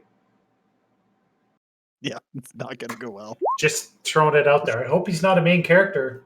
No questions asked. He put a party Just a member on the second. ground. Yeah. I'm gonna bury him. So as he's lying on the ground, you bring your hammer down. You hear ribs snapping. Um, you hear what sounds like a moan, but you think it was probably just the weight of your warhammer pushing air out of his lungs. Um, he's looking really bad because that's automatic 2 death saves failed because it's a crit when you're unconscious. Blam. Anything else, still? No, sir. All right. Tia. Trying to put more of the fire out. Okay, roll me another acrobatics. Okay, and then I'm gonna get out of there because it's not working. Yeah. The fire at this point has spread into every adjacent square to the fire. It's going to be harder to put out unless you guys think of something creative. All right. So Tia comes tearing out, smoke sort of clinging to her as she dashes out of the fire. Um, and as you look, you see the snow that is blowing as the with this blizzard that was coming in. Some of it sort of twists through the air and slows unnaturally, landing on his body, and some of his wounds stitch closed, and he stands up, his eyes glowing with this bright blue light as energy sort of flows out of it. White Walkers! Jesus Christ, what the And hell's going on? he grabs his sword, um, and he is going to make an attack at disadvantage against Syl, because that was dirty pool. Although good work. Wait, he's back alive? Oh yeah, he stands up. His eyes are glowing. Oh, sorry. When he fell, he dropped his sword and it shattered. As he stands up, he holds his hands out in front of him as another sword forms, and he's going to make 2 attacks at disadvantage because he's still poisoned against Syl. First one's going to hit. That is 12 points of damage, 4 slashing and 8 cold. Rough. And second attack at disadvantage. This one, he sort of, you can see that the damage you guys have done to him is taking a toll, and he sort of stumbles a little bit. His second attack coming in slow enough that you knock it out of the way easily. Dripper. Okay. I have no idea how this is happening. Anyways, I stabbed the blue-eyed bastard.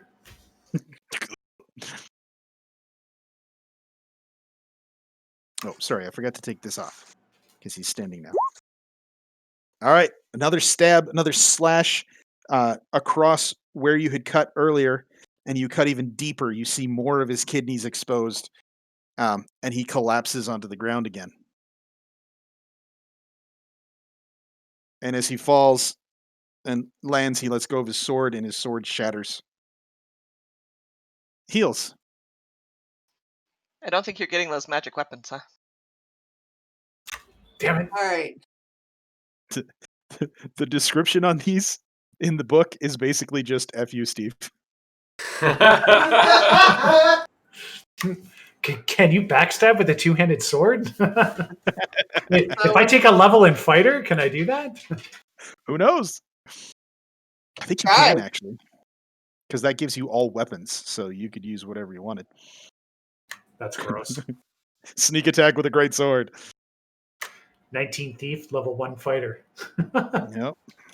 Or a Heals. What are barbarian. you up to? Okay, I'm gonna step here. I'm gonna drag him, and I want to drag him to here. Basically, I'm gonna try and throw him on the fire. Okay. So in that moment, is anyone else helping her with that? Yes, most definitely. I don't want that guy I to yell, be alive. "Throw him on fire!" All right. Well, I'll help with that one if the time comes to it. Okay. Your video has frozen. All right. So you see Heels grab a leg and start pulling. Yeah. Yeah, we did some chatting about that. And if you take 6 levels of fighter, you get 2 APIs. Nice. And you have APIs, sorry, ability point increase. yeah. Yeah. 2 APIs, 2 attacks, Yep. like Battle Master or something, and Depending on what thing you pick. But yeah, if you're multi-classing into fighter, you don't lose terribly too much from the high level rogue stuff, and you get the second attack, and you get the I can't 2 move APIs or 2 anything. feats or Don't mention Two fighting weapon style styles. fighting. as you throw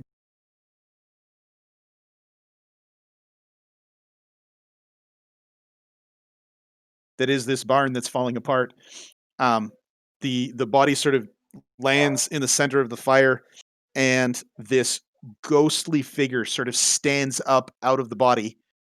Um, as you watch the body begin to be incredibly rapidly consumed, and the ghostly figure sort of glares towards you guys and begins to dissipate. Um, Congratulations. He was going to keep coming back until you had dealt fire damage to him while he was at 0 hit points. I look at Okra and I'm like, good job. Mhm. nice. That All right. Nice work. was definitely 100% on purpose. Yes. All right. That's 140 experience. And heals as you are like, oh no, we didn't loot the body. You remember that Dripper did a fairly thorough job of going through his pockets earlier. What are you talking about? Yeah, you may not have seen that actually. You're pretty sure that getting to the body to loot it is going to be something that would be best done in a couple days from now once the blizzard has extinguished the fire. Well, I'll have to come back and loot it when this is all calmed down. I just hope we don't light the forest on fire. You said that was 140. Is this Santa's workshop or something? Why? This is a map that we got from our um, dungeon in a box.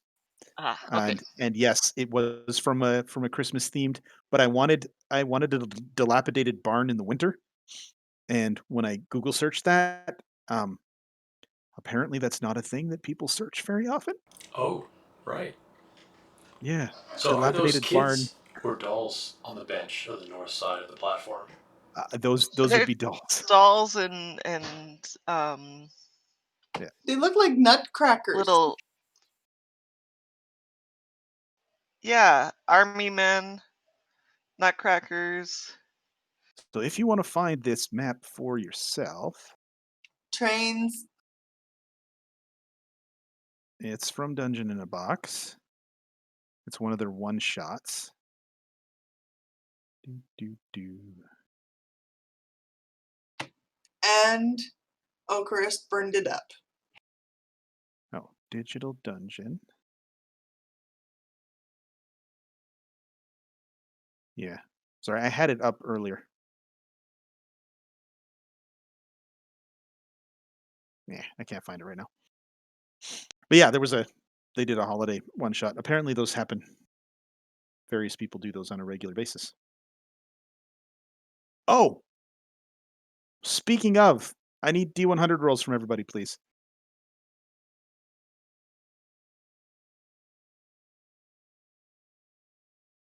No, I'll do the same. All right. Good job. As you finish the fight, um, Tia, you find there's something strange in your shoe. Really? Yep. It is a tarnished copper coin. It looks very old. You're not sure how it got there. It was probably Dripper, to be honest. Oakrist, you discover a uh, a large silver coin polished to almost a bright mirror shine, um, with yeah, with sort of Christmas related symbols on it. Um, The coin actually, as you were standing up after you had died, it hit you in the forehead. And Syl, um, as you finish the fight, you put a hand in one of your pockets and you pull out a large wooden token. Um, too large to be called a coin. It's about hand sized, and it's sort of waxed wood. And there appears to be a crown on it with sort of fruit and stuff coming out of it. You are unsure what these coins are. Uh, as you watch the barn burn merrily, uh, it's actually starting to get fairly warm in the area. You see the snow, some of the snow melting away, but more snow is sort of blowing in as the blizzard comes in. You have a feeling that the fire will eventually lose the fight with the blizzard.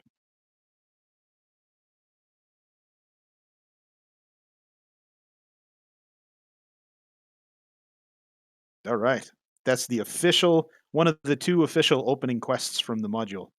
Is Did I find get and talk to that anything guy. on my 17? Sorry.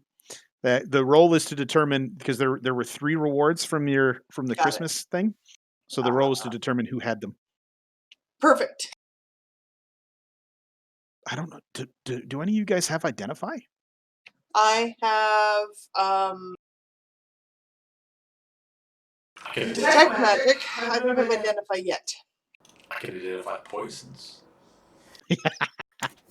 Me too. Yeah. Ooh, I feel sick. Yeah, that's not good for you. That's interesting. You guys don't have identify for a while. Man, we're gonna have to trust people. Yeah. Show people magic items. All right, so you found 3 mysterious coin-shaped objects. And those of you who were paying attention back when we did this, I think I explained what they did in our Christmas one shot, but your characters have no idea what they do. I can play dumb. All right. You have defeated Sefik. Let's go home and go to bed. Can we put the fire out? You can I try. tried. It's pretty It's blazing. it's spreading fairly widely now. What are you going to do to attempt to put the fire out? I may use need a the new cloak. back of my shield to scoop the snow and work my way from the stairs across to the source of the fire. Okay. The blizzard is All right. going to get them taken. Are you helping with that again, That's what was already Tia? determined. Well, I don't have a shield, so all I can do is really throw with my hands. Mhm. But I can try and stomp out whatever gets missed. Yeah, and try to keep it from spreading. All right. So roll me as you guys are working to put the fire out. Roll me Syl an athletics check and Tia a dexterity check. Yeah.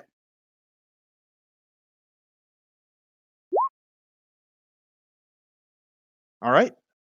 You begin to get the fire under control. You're starting to sort of section it off so it's not spreading to new areas. After about 15 or 20 minutes with help from the blizzard, you get the fire under control. It's not spreading at all and it's starting to shrink.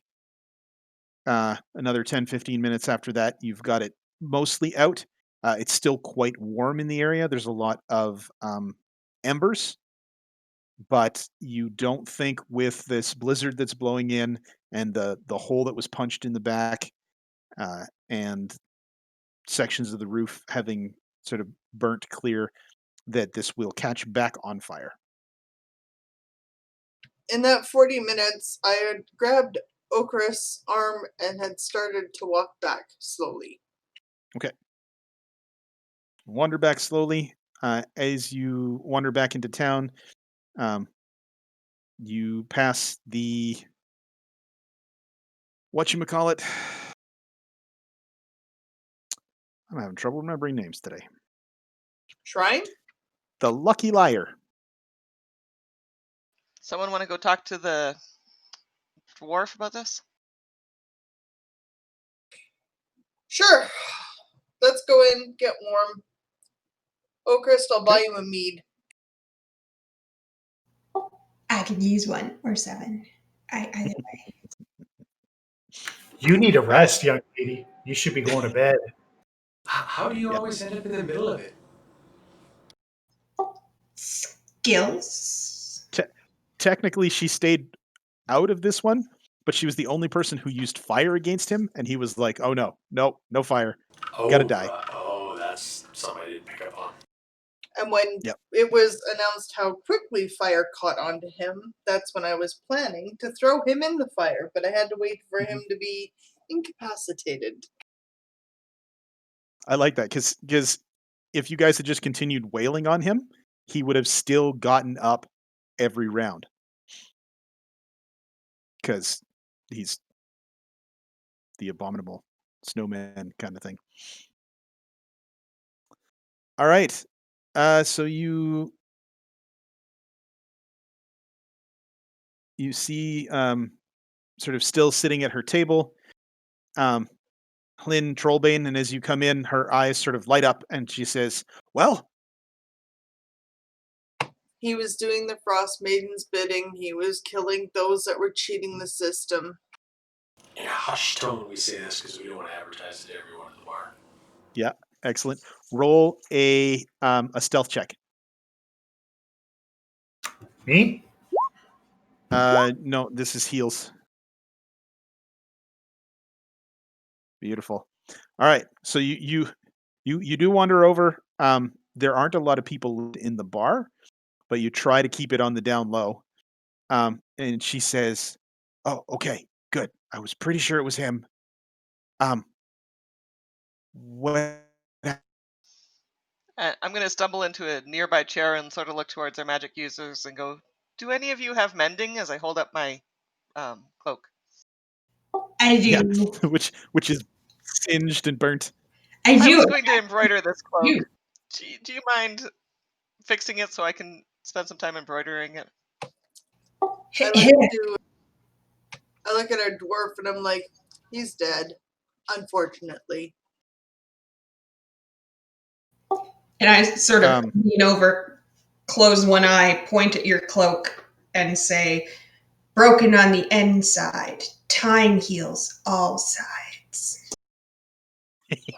That's Thank mending. you. and sections of your cloak recover. She does that a couple times. Your cloak is back to normal. Nice. It looks like Hlyn gets she's stroking it as she repairs it because mending is a 1 minute cast, isn't it? Is it 1 minute? I thought it was one action. Let me check that because that would change my mental picture of that completely. It's a 1 minute. Wow. So I'm Yep. literally sitting there petting your cloak. We All want to. right. So 5 or 6 minutes later, she's petted it back to unsinged. That's some serious That's- smoothing. Yeah. And the whole time, sort of atonal slam poetry is coming out of her mouth.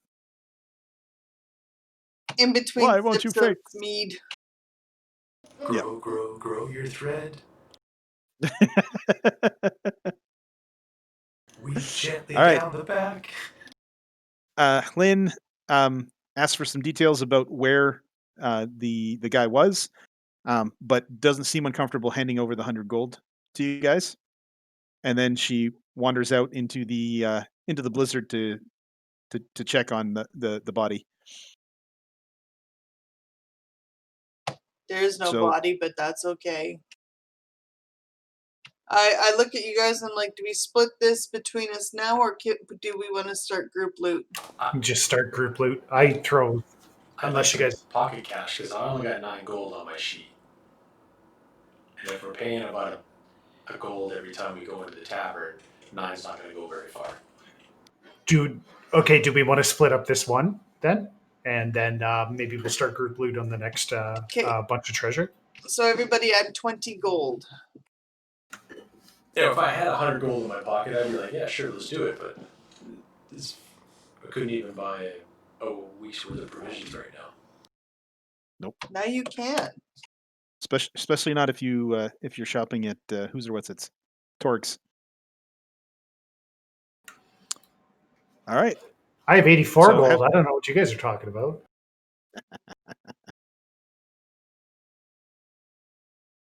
All right. Are you headed back to Speaker Mimsy's to crash? Yep. All right. You head over to Speaker Mimsy's. Things are kind of a little bit more sedate than usual. Looks like this whole sacrifice thing is sort of emotionally trying. And you wander upstairs, have a sleep. Morning does not dawn, but you do get a long rest. All of your spell slots and hit points heal, and half of your total hit point dice come back. So if you have 2, you get 1 back.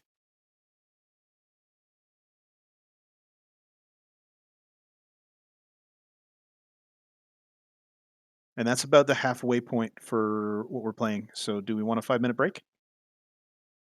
Yes. That'd be Okay. great. Let's take 5 minutes. All right.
And we're back.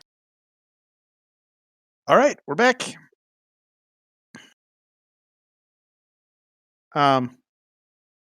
Evening dawns as it is a somber and dark new day,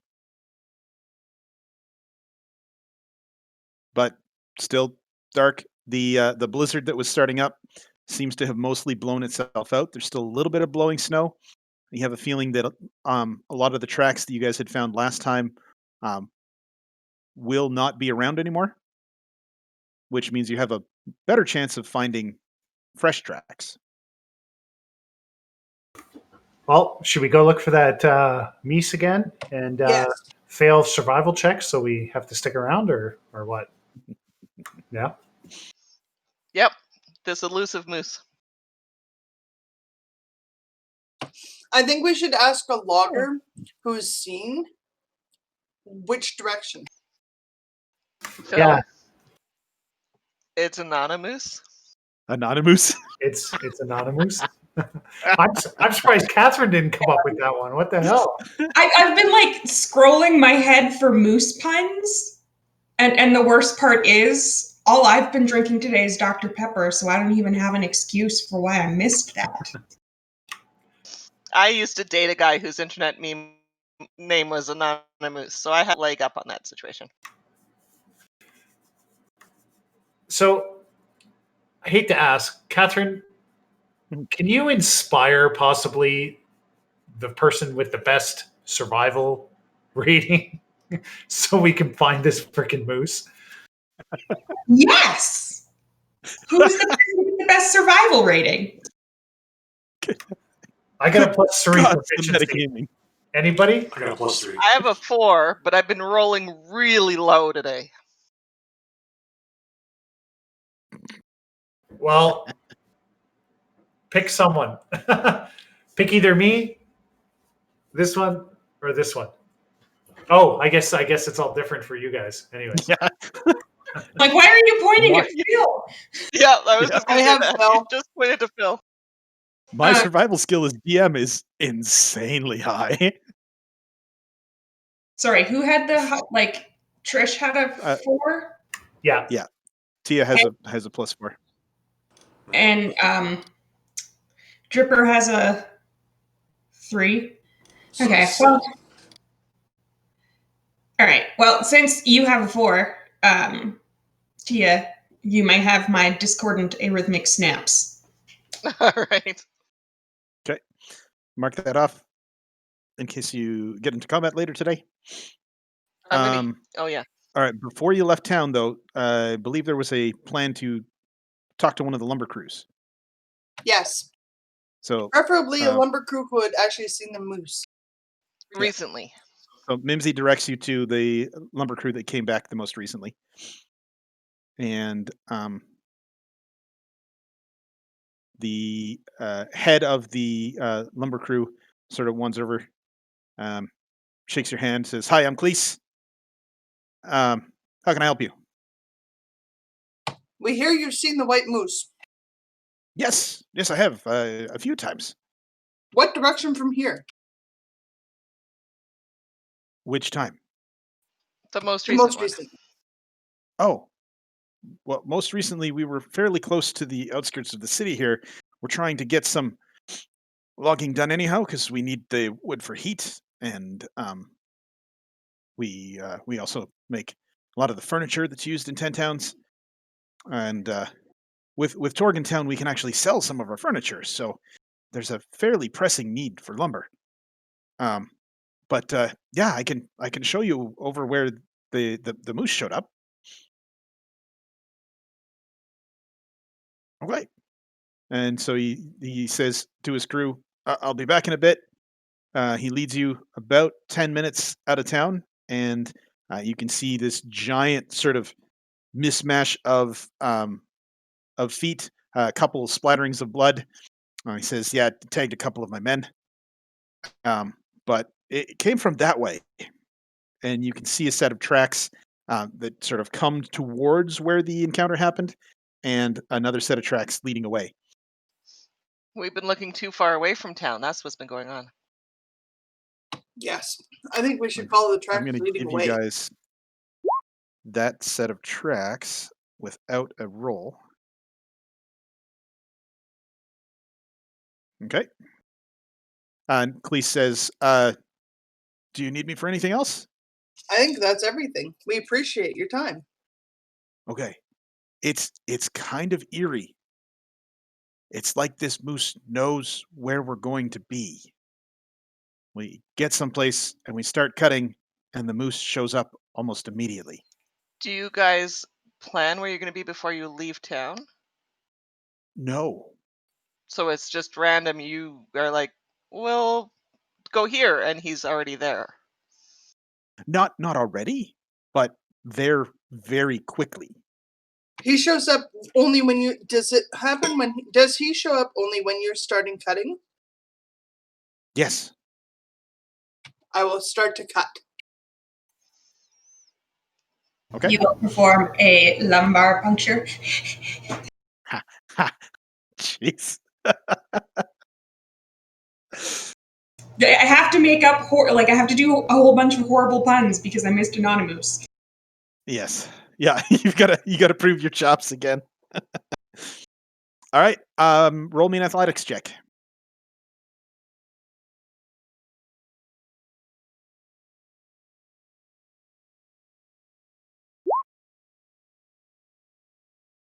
All right. You begin hacking away at a tree nearby, and Cleese sort of looks at you strangely, and he comes over and starts sort of critiquing your form and giving you some pointers. And with his help, you're able to bring what you think would have probably taken you a half hour to cut this tree down. You take it down in about 10 minutes. Hey, this is cool. Thank you.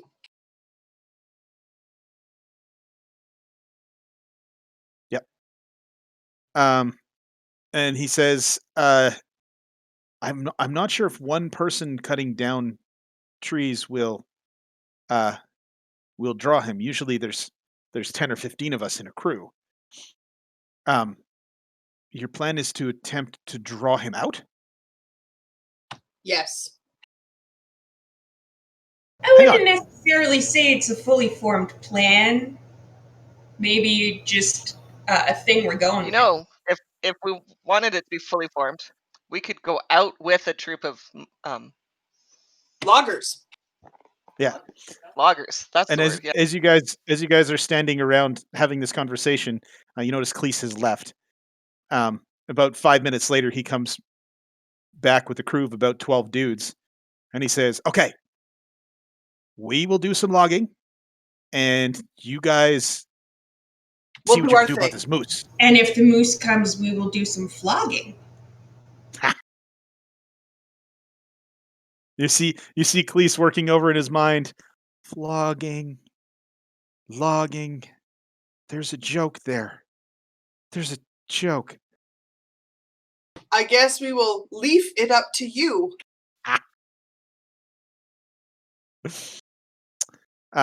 So Cleese leads his team, uh, sort of deeper into the woods. You see him I'm actually. Sorry. I am participating because I now know. Yeah. You see him actually. He spends 10 or 15 minutes actually choosing a spot. Looks like he's if he's going to have coverage while he does his um, cutting, he's going to pick good lumber. So this is So very he pine consideration. very which. Very pine consideration. Pine cone. Very Dang, nice. I am so proud of how much of a stretch that was. That was beautiful. All right. So yeah, Leave the puns to Catherine. yeah. Hey, I'm a big fan of people branching out. All right. Oh my God. It You can sounds tell like it's a Steve is harboring resentment.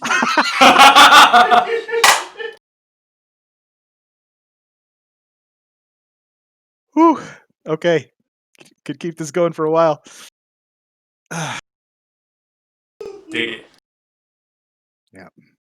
When it comes to puns, our family's bark is definitely worse than our bite. Yes, you're deep rooted in this. It's true. It's true. All right. So you head about half hour deeper into the woods. Because this is The sapping our energy. Well, considering that it's 5 o'clock, all right, and we're getting close to the end time, and we only have an hour left. Maybe we should move on. which is, yeah, Anyways, we should drive the plot forward. No log driver. I can't get there. So you begin cutting down trees, and heels you pitch in, chopping away. After about okay, hang on. Uh, After about 20 minutes, you hear a strange bellow in the distance. I And finish my last tree and then I join our group. That's awesome work. What a good workout. and that was friggin' I appreciate your plan in drawing this creature out. I thought you were going to fight it in the other place. All right.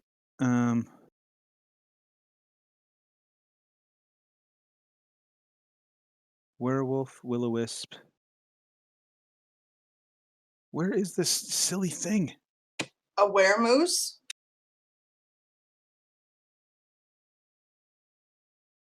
I'm just gonna go here down to creatures.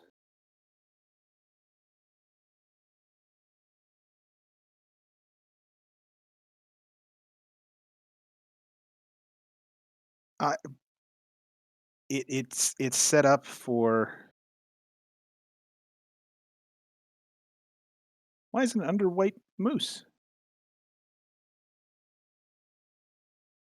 Oh, maybe it has some kind of weird name. Let's just pull up the quest. Nah. Oh, I know what it is.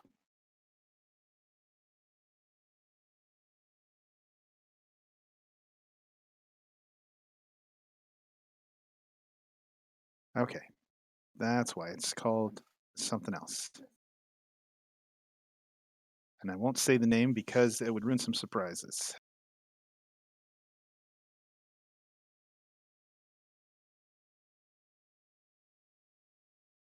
Oh, that's named NPCs. There it is. Okay. All right. All right. All right. Place yourselves sort of on the western side of the map along the road there. That's where you guys are doing your lumbering. is it daytime? It's never daytime right now. It's always dark. The sun doesn't come up. I can't even see myself. You can't see yourself? Yeah. Am I on the map? Y- Well, now I am. Yeah. Oh, I think you got to do the low light thing to my character again. Yeah. But you need a trigger for that, so you need a little bit of light. Yeah. So to deal with the darkness, how are you dealing with darkness? Because I didn't know you didn't have dark vision. Is it absolutely pitch black? Darkness? The brightest it gets is twilight. Does the logging crew bring a source of light with them to make their logging slightly safer? I walk Think with a torch so. most of the time. So yeah, let's put a couple of fires out for the logging crews. Okay, and then I'm going to put Dripper over here and fix it so that all these maps that I've set up with all this beautiful light effects, you actually get to experience them.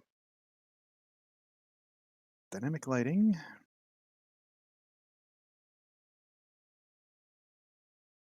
Okay. So is Dripper going to be lighting torches, or is he going to be? Well, if it's twilight, I mean, there should be some vision. right? I mean, Yeah, he doesn't really want to be carrying a torch if he's trying to hide. Okay. So I will give you a much shorter night vision distance. He'd be an anti-thief then. Ding. just walk around with a light spell on the top of my head, you know? Yeah. Now I can see everything. I create my own shadows Okay. that I hide in somehow. But in I'll just need you to remember in settings where you're like indoors and there's no natural light, you're basically blind. Mm-hmm. Mm-hmm. Okay. But that your token won't do that. You'll still have the I give him 20 feet, but dimming. Right. Okay. Oh. No, I need to go to here. Need to remove. So we hear bellowing. Oh, You hear bellowing, and I get back to where my monster is again.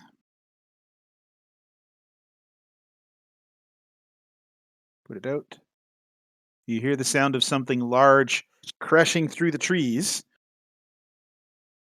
What are you doing to prepare for the arrival of this creature?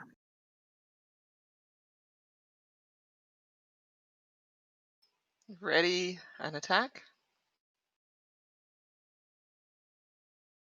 Try and determine which direction it's coming from. And finding a Okay. tree that is suitable to have at my back while facing the direction that the moose should be coming in. I kind of hide in shadows myself, just like under the shadows of the tree right next to the road here or whatever. All right. So the sound of the bellowing and the crashing through the trees is coming from your east. Go ahead and adjust yourselves, and then we'll do an initiative roll. Don't roll initiative yet. I need to clear it. Okay, now we're good.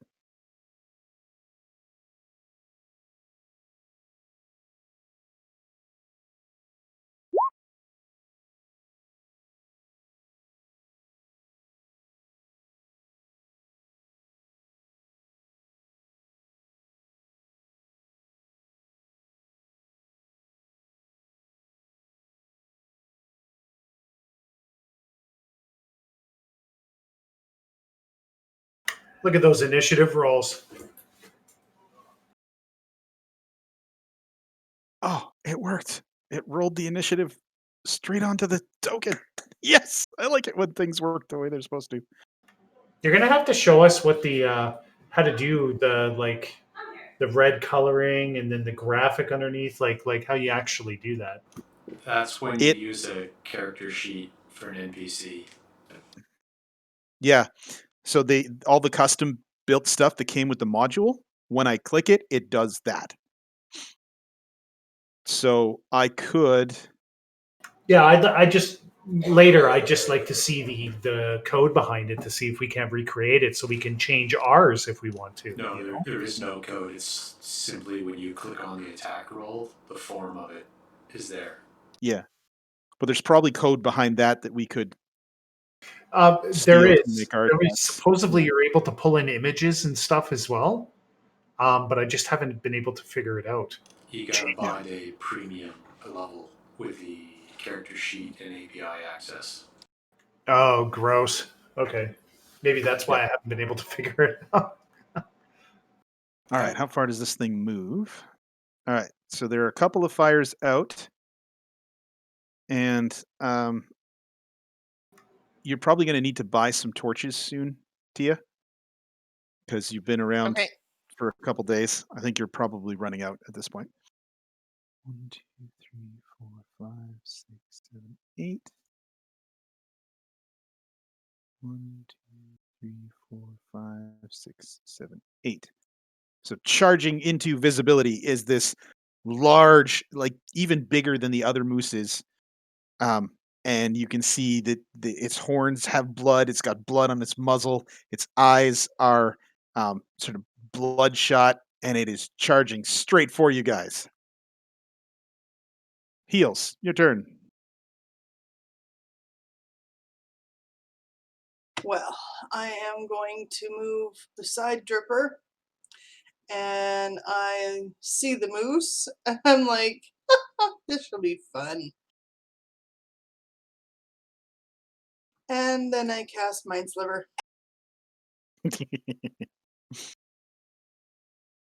Intelligence saving throw.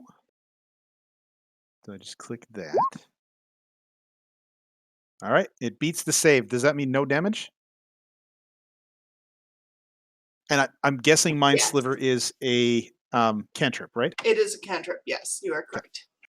All right. Do you want to move at all? Nope. I'm happy with my back being to a tree. Okay. Dripper.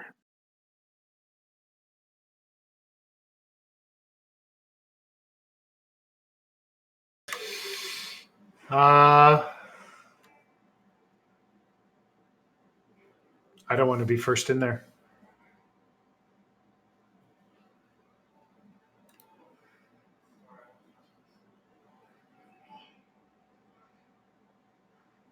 Meet Okay. me halfway. Okay, Spence, I assume you're going to charge in, right? Chicha. Okay, all right. So I kind of look back at Syl and I kind of do like our military thing, and he understands me that he's going to charge to like here. And 1, 2, 3, 4, 5, 6, and I guess I'm going to use bonus action, Cunning action. Yep. cunning action, to move to here, and I'm going to hold my attack until Syl is moved into range. All right. So you tear around behind this creature. It follows your motion. It sort of guards. I'm hidden. Yeah, you're running. Oh yeah, that's a good point. Okay, sorry, my bad. Yeah. Okay. So it definitely spots you. It's ready for you to attack. You don't immediately jump on it. You can see um, the expression on the face looks a little confused. You've Okay. never seen a confused moose before, I put my hood up to confuse it even more. and you see the eyes widen slightly as you sort of shift into 2 or 3 of yourselves. Okrist.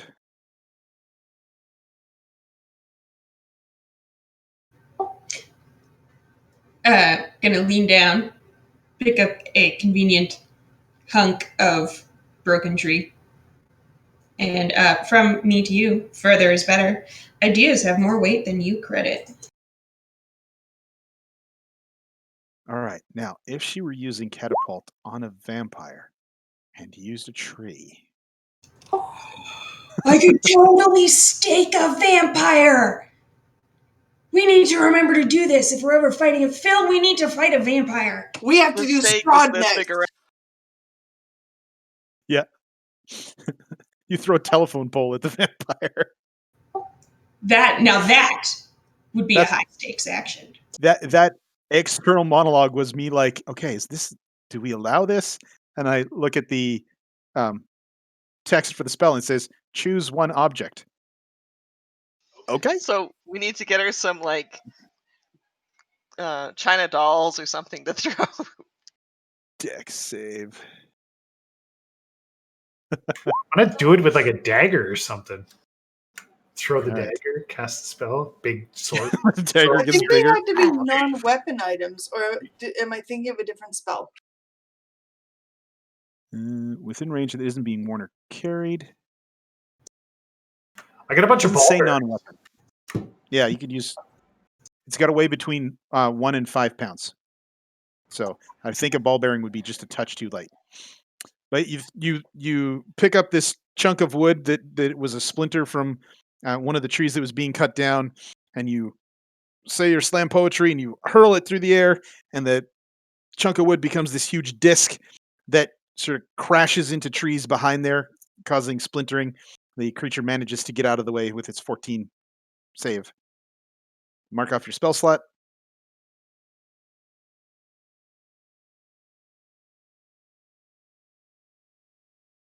Oh, when you cast it at higher levels, each time you cast it at a higher level, it can be 5 pounds heavier.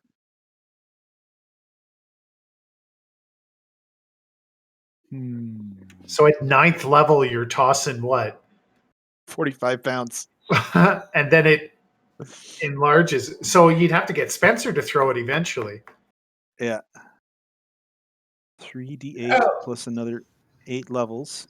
It would do 11d8 damage. Technically, would not Tia still be inspired? How long does the inspiration last? Oh. Because even though we never wound up doing the survival check, I did inspire her. You did. And then I described you guys as wandering for a half an hour to find a place. So, not currently inspired. Okay, I just wasn't sure on the time. Sorry. But you found the moose, so the inspiration worked. Okay, did you want to move at all? Oh, no. All right, Syl. Charge it up there. Oh, dang. That was exactly as close as you needed. Well placed. All right, Syl charges forwards. Oh, 13 seems pretty low. First swing, and the moose sort of turns its antler to block, and you end up causing damage to the antler. You have advantage. Oh, wait. Oh, yeah. Roll and see if you crit it on that one. Hey, 27. Nope. But it did hit. The first one hit too. This is not an armored creature. It's just big and I want to say beefy, but it's not a cow. Big and moosey. Meaty. Beef of the wild. Yeah. Right? Yeah. Mother Nature's beef. Okay. Can I do All right. attack now? Yes. Trigger your attack with advantage. Throw my dice of sneak attack on there. Yeah, nice. Nice. 11 points of damage. You carve into the side of this creature. Definitely a hardier creature than the other moose you guys ran into. And it seems to be reacting to your blows, like trying to get out of the way. Tia. All right. I'm gonna move forward. Okay. I only get to here. Mm-hmm. You have Step of the Wind now, though, right? Or is that Ah, next turn? Next level. I do have Step of the Wind, but it cost me a key point. Key unarmored. Oh No. I got 40. I'm good now. Yeah, you have unarmored movement. You got an extra 10 feet of movement.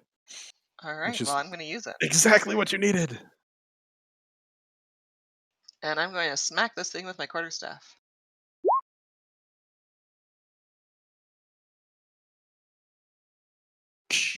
All right. You smack the creature with your quarterstaff. It sort of turns and blocks the staff with its horns, so you deal only 4 points of damage. Oh no.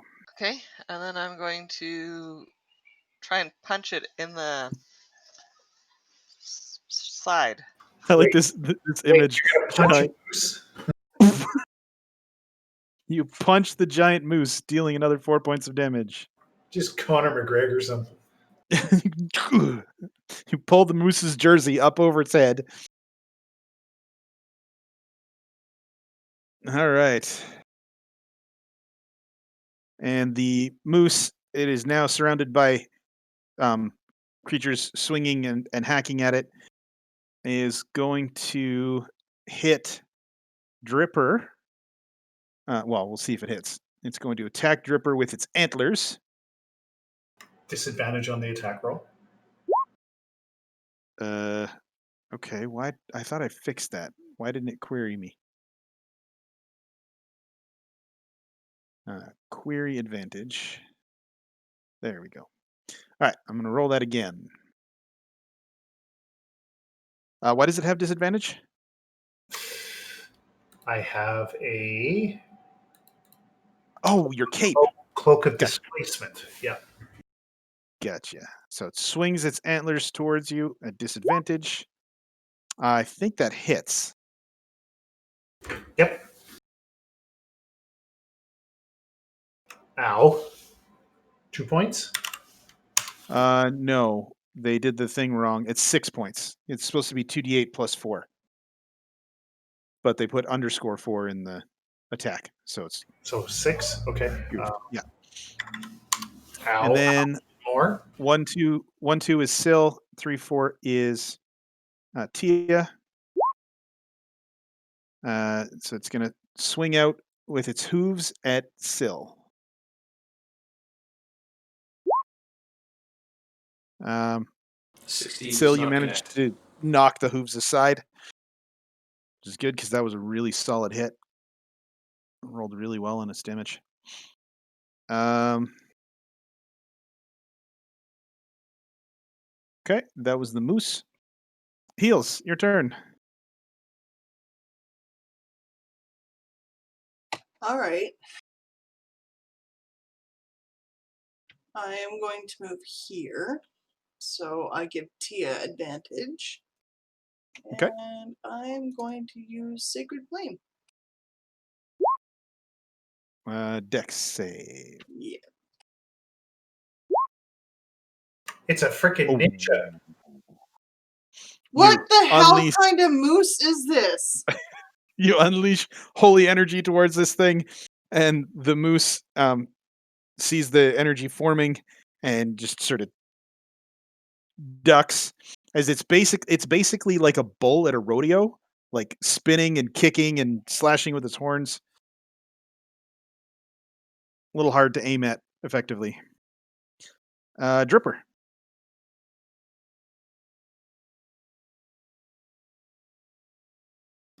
Is it face? Oh no, it's spinning around and being all freaking crazy and shit, right? Yeah. Okay. All right. I'm gonna try and hit it with my dagger. You will still have advantage because you guys are surrounded this thing. Yeah, that's gonna hit. Nice. Oh, As it's that's a hit. as it's spinning and slashing, you manage to duck under one of the kicks and slash along where the leg sort of connects to the main torso. And you can see it's now favoring that leg. Used to be an adventurer. Yeah. Until I took a sneak attack to the knee. Okrist. Yes.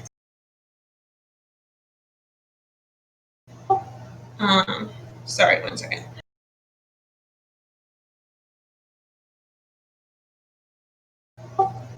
If I run towards it, I can't reach it, can I? 1, 2, 3, 4, 5. Yeah, you can, just barely. Okay, cool. I'm gonna run up to it and I'm gonna stab it. Right there. All right, roll an attack. You stab it for 4 points of damage, sort of doing the whole picador thing as the bull bucks and weaves, trying to take you guys out. You think you see desperation in the creature's eyes, almost like it realizes that it's in a very precarious situation. Syl. Take another swing with advantage. Hey, and we have loggers nearby to help us get this back to town. Yep. Thankfully, the All right. 13 hits. Solid. Yay! As it comes around, you swing, clip it underneath the chin. 12 points of damage. Its movements are getting more and more erratic. It's trying desperately to get to you guys and stop you guys from beating it. It's not doing well. Tia. All right. I guess I'll just hit it again. Your first swing, as you're bringing your staff towards it, it ends up kicking your staff, and you do not connect. Oh no, wait, I lied. No, 11 still hits this thing. What? So you end up cracking it right above the hoof, and it sort of stumbles in the middle of its spin. And as I see it trying to do that, I'm going to punch it in the nose. Okay. All right. Describe Tia punching a moose to death. I'm gonna hit it sort of in the temple, I think. Then I So guess. you bring your fist around as it's um, spinning towards you, and the speed of its spin and the speed of your fist sort of it turn into like a head-on collision.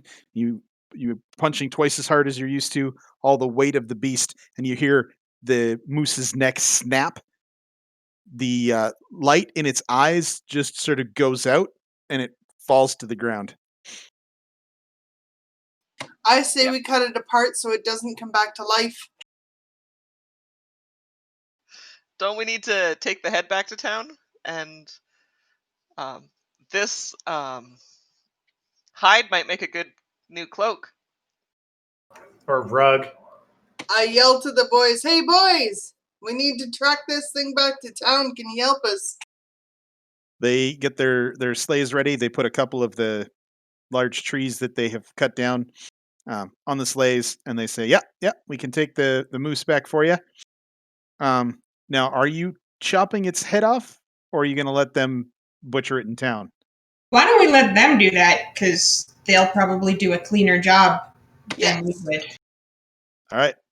Um, Having been harassed by this thing for some time, you see the loggers take um, obvious pleasure in tying this creature down. Um, when they're done, you have a feeling that they used 5 or 6 more ropes than were strictly necessary. You have a feeling Right that if on. this thing were to come back to life, it wouldn't be able to move anyhow. And they say, "Thank you so much for your help. You've made things a lot safer. Make sure you speak to Mimsy when you get back to town." And they start heading back. What are you guys doing? I think we should go with the moose. All right, we'll follow Okay. the moose. Follow? All right. As you start following the moose, um, I'd like perception checks from everybody as you're leaving.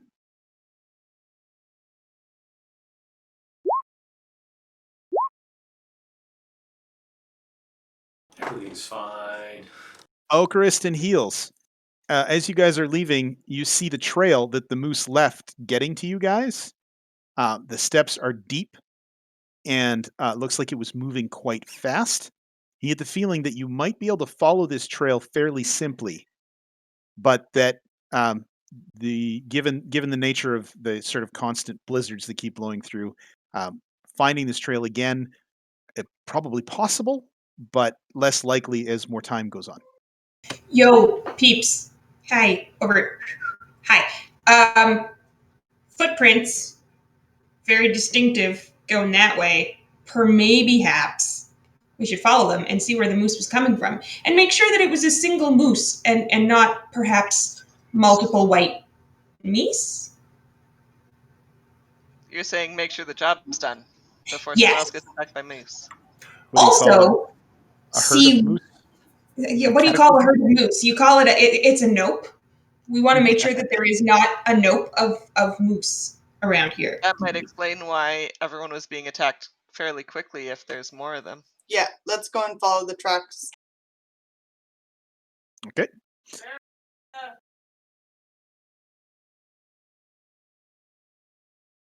All right. One dead As you moose guys deserves as you another. guys follow the tracks, you've been tracking mooses for a while. These tracks are the easiest to follow you've seen in some time. Looks like the moose was running the entire time, um, which is strange because a lot of the other tracks that you followed, the moose made determined efforts to throw off pursuers. This is just a straight path. So like it knew But we were from gonna be where? there and went straight Mm, to attack us. yeah. So you follow the path of the moose. I will pull you guys out. Just bear with me. And I'll tell you what you see. Let me just clear that. All right. And I need your characters that are up here. Okay. As you emerge from the woods, you find yourself. Oh, I already have Ocrist out. I need a Dripper, Ranthia, and Syl. You find yourselves facing a row of elven statues. Um, time and wind have uh, have eroded away a lot of the features, but from the style, you can tell that this was uh, sort of elven magic. In the distance, you can see a sort of raised area, um, and there is a pathway here that leads into the center. As you're looking through the twilight, you can see stars reflecting on what appears to be a large crystalline spire of some kind. And I think you're up we against the edge of some mountains here. perhaps this is the center of all darkness. That would be interesting to find. Well, at least darkness on this plane. And I mean physical darkness. You found Oral's hideout at level 2. You're all gonna die. Can't see anything. I'm gonna go and poke this thing. Which, oh, okay.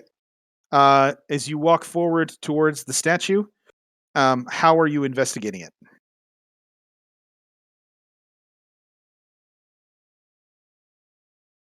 You need to push to talk.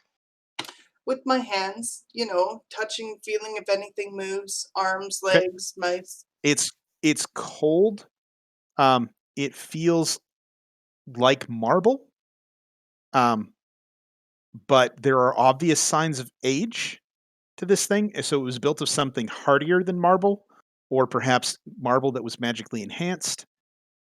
And as you're focused on it and examining it with your hands, you're noticing a tendency to you're focused, you're trying to take in features, and you're noticing a tendency to, oh hey, look, there's a flower over there, and oh that piece of rock over there kind of looks like a rabbit. It's really difficult to keep your attention focused on the statue. I cast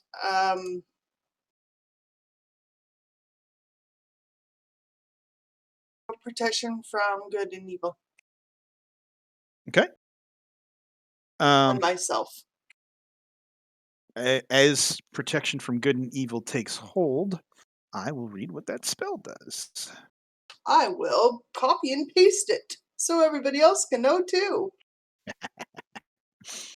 And Protection I from good believe and I have evil. holy water Celestials, thanks to Father elementals. Marlman. Yeah. It's very interesting holy water, but it does the job. All right, so aberrations, celestials, elementals, fae, fiends, and undead have disadvantage on attack rolls against you. You can't be charmed, frightened, or possessed by them. Oh, that's an interesting spell. Okay. As you cast that spell on yourself, you don't notice a lessening of the effect of having difficulty focusing on the statues.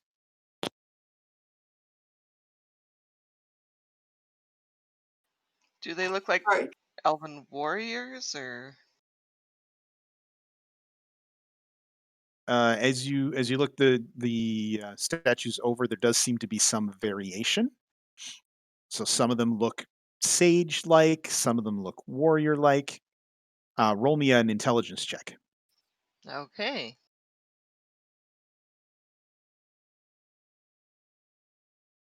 Yeah,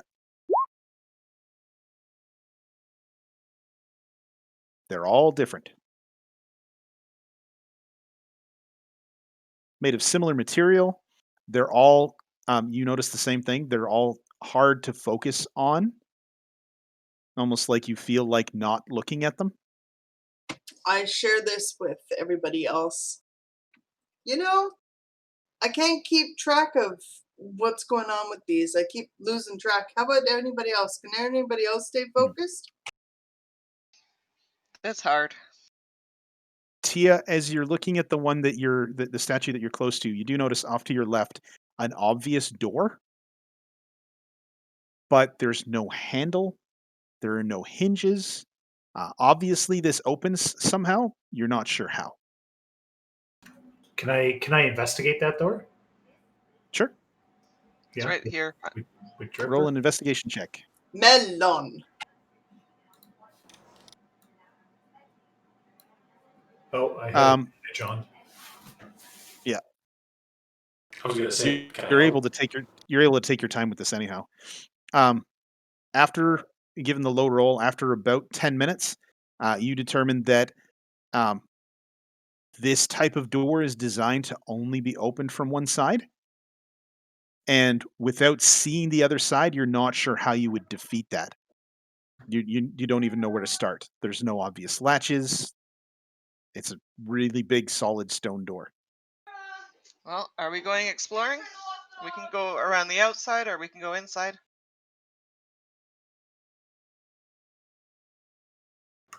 I'm a little hurt. Does anybody have a cantrip spell they can help me out with? You're a little hurt. I can Yeah. help. How I'm much missing is it? 6 hit points. Yeah, I'll give you 1d6.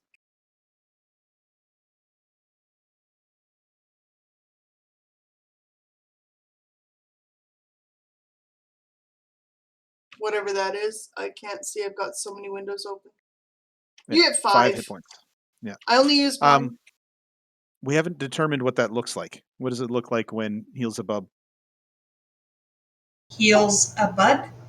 It's like I'm playing with the leaves on like palm fronds. Mhm.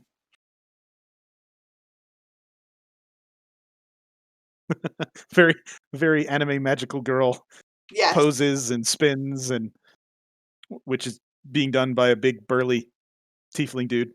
Unless we're in the middle of combat, and then it's more like you're done. Yeah. We should move in deeper. Let's get out of here. Inside? Well, there Alright. do appear to be two ways you could go. You can go in, or you could go along the outside there. I'll lead the door. I would go along the outside. Okay. All right. So who's going in and who's going along the outside? I'm going in. Through the door. Splitting the party sounds like a bad idea, so I'm gonna go in. Okay.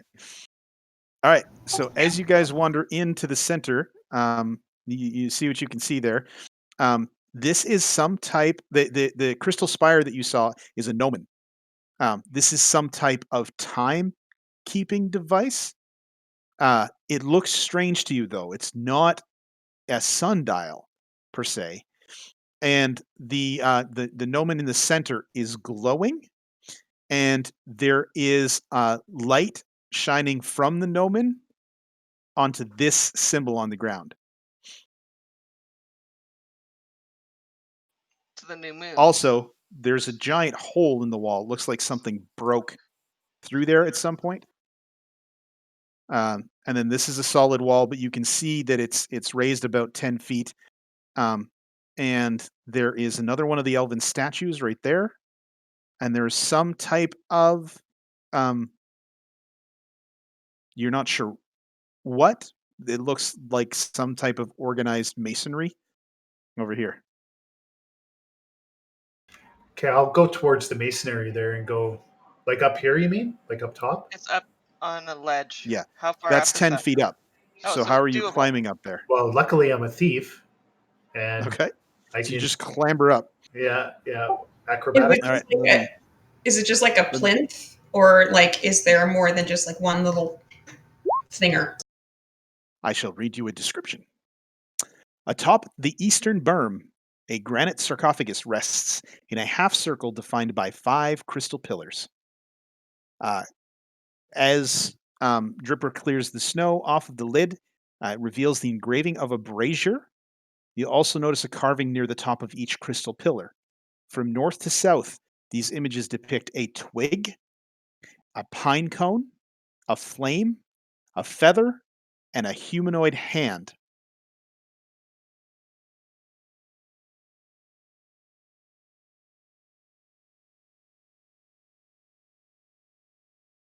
And I'm Hmm. telling you guys because eventually you probably go up there and look. I'm missing one.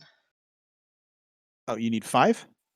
I have twig, pine cone, feather, and human hand. Which one am I missing? Flame. Flame. That was the central one. Does the lid to the sarcophagus move at all, or is it like impossibly heavy? Or As you push it, there is no give to it whatsoever. And looking at it, you don't think it would be impossibly heavy?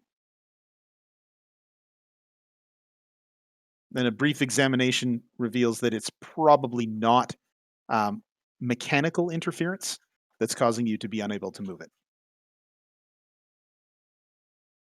I mean, I only got 9 strength. We can get the big boy up here, and you know, get Eric Bannon up here there and turn it to the Hulk. And Bro. Sounds like somebody's calling me. I'm gonna head around the outside here because it looks like Okay. So around the side of the berm, you find a marble gazebo. In the middle of the gazebo sits an unlit stone brazier, its bowl 20 inches in diameter. The brazier is currently full of snow and pine needles that the winds have swept away from the gazebo's polished metal floor. So it's sort of inset in the ground.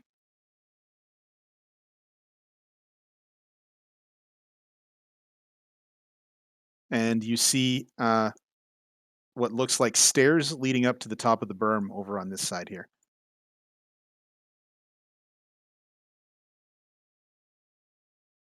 Mhm. um sounds good. All right. What else are people doing? Oh, I went up top with Dripper. Yeah. Okay. Because What he are you asked for doing? help opening something. Either he walked around or he climbed up. If he climbed up, I'll need an athletics check. I Oh, he rolled already an did an athletics check. athletics check, and it was not a problem. like a ninja. Yeah. No, I'm the ninja and I took the stairs. There were stairs? I don't know what to tell you. Yeah.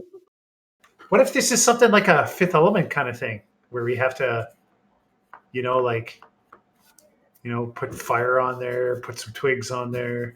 Anybody get a feather? Hey, wait a second. I do. Wait. That was amazing. You'll not get my hand. Where could we get a feather? All right. So what are you doing? Are you touching the feather pillar? Sure, why not? All right. I'm made You of feather. touch the crystal feather pillar, and there does not seem to be a reaction. That would just be too goddamn convenient. I liked it though. That was freaking brilliant. Damn. I'm not sure how you guys are supposed to figure out how this works. Oh, great. Give us time. Is there a book or any writing anywhere? Interesting that you should ask that. As you guys are looking around, the sarcophagus up top seems to just have those symbols. But you do notice upon further investigation a repetition of some of those symbols um, in the floor of the gazebo here. You get the feeling that the pillars and the gazebo are somehow related. And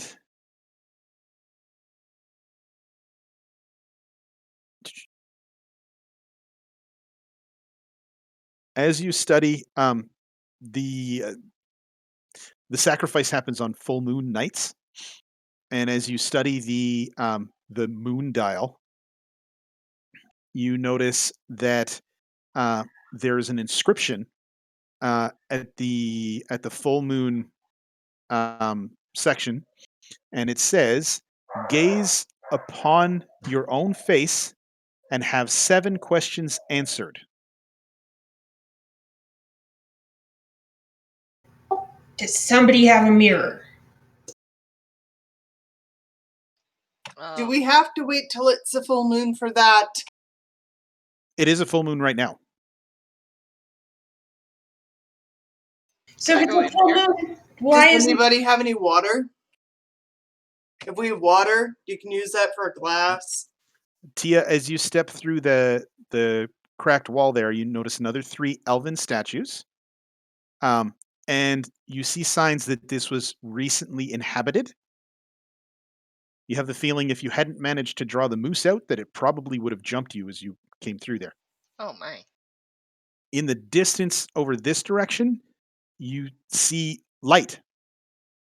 Um, All right. it looks a lot like torchlight. Can I come see what's going on? It is a floor to ceiling mirror. Oh, and there's some staircases. Yes, there are staircases over here and over here. And this looks like the door from before. I'm gonna come back and tell people I found a mirror. Great, let's go. Okay, let's go check it out. Who is smart enough to figure out this puzzle and wants to should ask we questions? perchance figure out what 7 questions we want to ask before we're looking at ourselves in the mirror so that we can make sure that we use this opportunity with maximum efficiency? Are you trying to avoid Stay Puft Marshmallow Men? Yes. Wow. I go check the mechanism on this door to see if it can be opened or whatnot.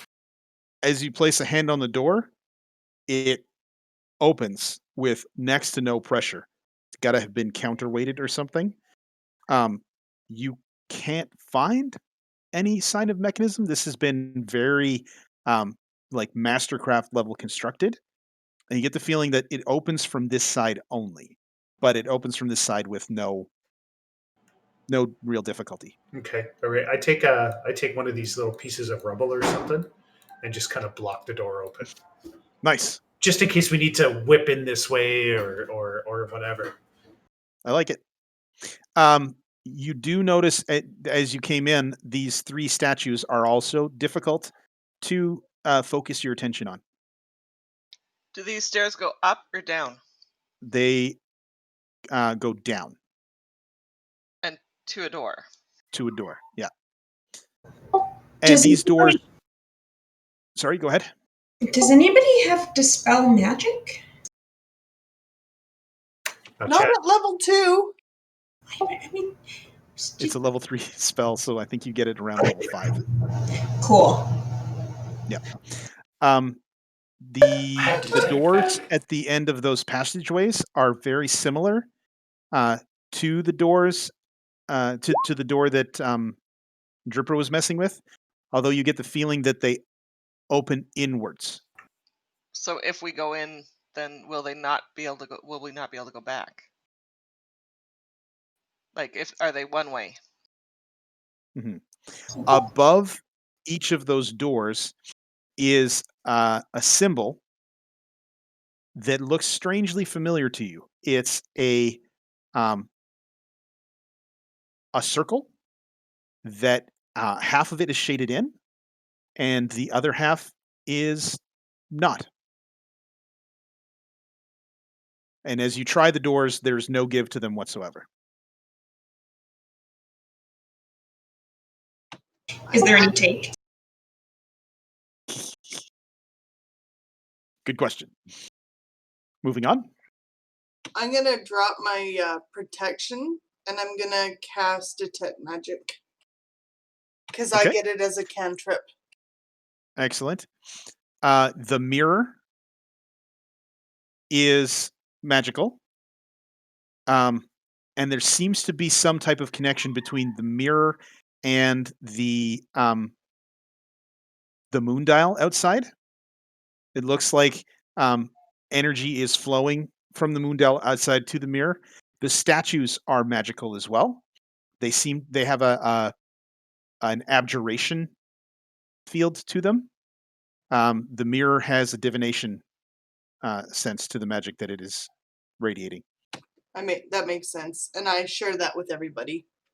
The doors are also the doors at the tips of the stairways, at the ends of the stairways, are also mildly magical. It's incredibly mild. It's almost not there. You're not sure. I pass that on. I'm gonna venture a guess that the magic is like automatic doors with a grocery shop. That's a reasonable guess. I like it. It's like you don't touch it and the door opens easily. Sounds like magic. I try and Do we open have the door. Does questions? it open? Does not. Does not. No. Again, above the door though is a familiar looking circular crest. Uh, Half of it is white and the other half is shaded. Hey, thought, is the thingy above the door, does it correspond at all to any of the little thingers on the moon dial? Don't you love my incredibly specific? Yep. As you wander outside, it does. And standing outside, you notice again that the moonlight is being gathered by the gnomon in the center of the dial and is shining almost a spotlight on the full moon indicator. What was the text again? The um, Look in the Gaze upon your mirror own and face and have 7 questions answered. all right. I don't think we actually And get to answer them. I think the answers just come to us. I'm gonna go and stand in front of the you're not. mirror. Okay. As you're standing in front of the mirror, Ocarist, as you are close to the half moon inscriptions, or to the half moon symbols, you notice there's a very faint inscription on them that says, "Unlock the tombs of the half moon." Um, does anybody else see this? I Unlock. went to look at the other one. Heels, No, as you are I mean, like, standing I'm in front, literally saying, hey, did anybody else see this? as you are standing in front of the mirror, Heels, what are you thinking about? How to restore light to the area.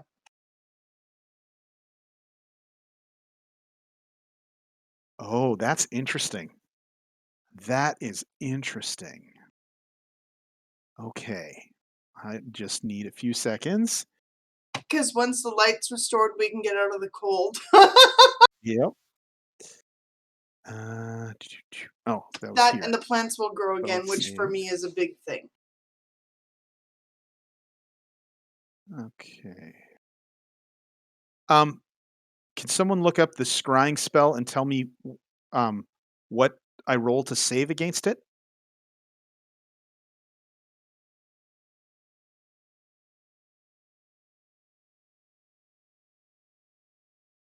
Wisdom. Wisdom.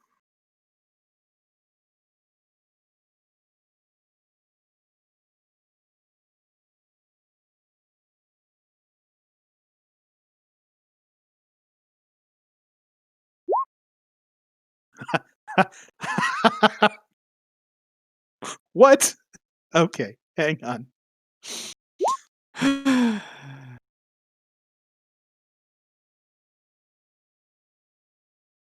All right.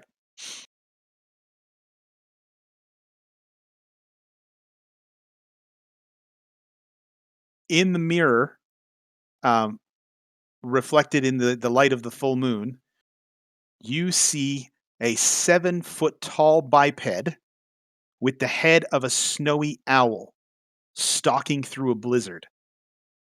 The creature has large black talons, cloven hoods, and a grayish white wolf fur that covers her body from the neck down.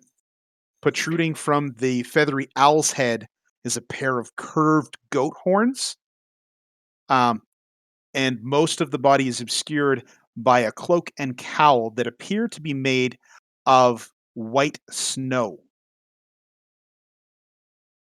And as you're watching, the cloak billows and turns into two large owl wings. The creature's eyes begin to glow with a light that you saw last time when you were fighting the guy with the crystal swords, and it turns and makes eye contact with you, and the mirror turns back to simply a reflective surface. I think we've been noticed. Oh, Is it coming for us? Oh no. White walkers! White walkers! Look out. at least we know for sure that she was connected to the dude that we killed in the fire. Well, the guy we Mhm. burned to death. And what you were thinking about was how do we restore light to the area? Yeah. And you've been told a couple times what people think is keeping the place dark. Winter storm? So, with a fairly low intelligence check, or without one, what do you think that was? Oh, the Frost Maiden for sure. The god. Sorry, I You're should say. pretty sure. Now, most gods, in your experience, um, don't look like terrifying owl, goat, beast Wolf monsters things. that are only 9 feet tall. But yeah, that thing was a freaking nightmare. It could be an avatar of a god, which Yep. to me it's the same thing. It could be a very powerful magician-y thingy, or a demigod, or a servant of some god. Or a wannabe god that needs to die. I like You- that option. If you want to be my deity, you have to let the light back in. There's balance for a reason. And you made that with no mods. That shouldn't have happened. That was cool. All right. So you're standing in front of the mirror. Are you thinking about anything else? What are our next steps as a group? Like, what should we do now? The mirror stays strangely unresponsive at that one. You get flickers of imagery, but never anything that you can clearly identify. All right. It's almost like um, the question you asked might have been too broad. How do we solve the puzzle of the fire, feather, hand? I've got them all written down. Twig and flame. Two in the hand, one in the bush. Okay. As you're thinking about the solution to that puzzle, the image on the mirror reflects the brazier in the bottom of the gazebo. Do we need to go unhook the brazier? But Were it's you only here for one that? thing. It's only holding one thing. It's not holding two. Yeah. We had a kids game where our kids were playing with some friends of Catherine's, and I described this beholder type creature as floating above this brazier, and the kid who was Catherine's kid's friend was like, "I unhooked the brazier." A lot of giggles. Yeah, my kids didn't get it.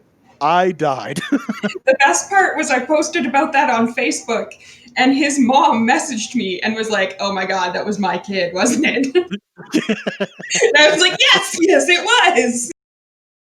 You are doing a good job. All right.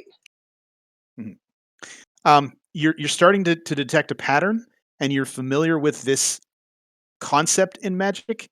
The mirror isn't asking questions, or answering questions so much as functioning as a scry spell. Yeah. So it's showing you people, places, or objects. There's no there's no It's not narration or anything. specifics. Yeah. Yeah. Can I tell you Yeah. when to think of? Yes. I'm asking Where's for their help. mom? Where is my mother?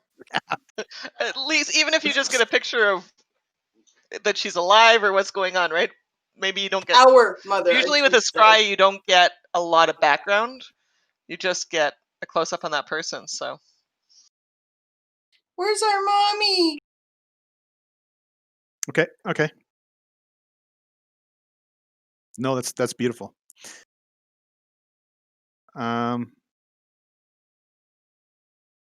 Yeah. All right. Given where she is currently, I gave the saving throw advantage. Um, so there are flickers in the mirror. Um, all you really get is a sensation of like you see ice, but the mirror almost immediately flickers back to simply a reflective surface, and you get the did she get a feeling that feeling of if, or did he get a feeling if she was alive or not? um, when she was thinking about, or he was thinking about mom, Yeah. not mom's corpse. So if there was no live mom, there wouldn't be anything. Yeah, probably wouldn't have been a reaction whatsoever. Okay, can I go look at the mirror? Yep. Yep. Okay, all right. I look at the mirror. Hang on. Yeah, go ahead. And I think of cheese. And almost immediately, you see the interior of the Lucky Liar Tavern.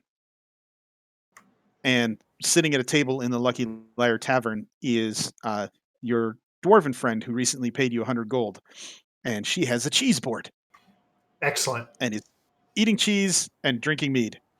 I go back to the moons and go look at them. That's all I wanted. Okay.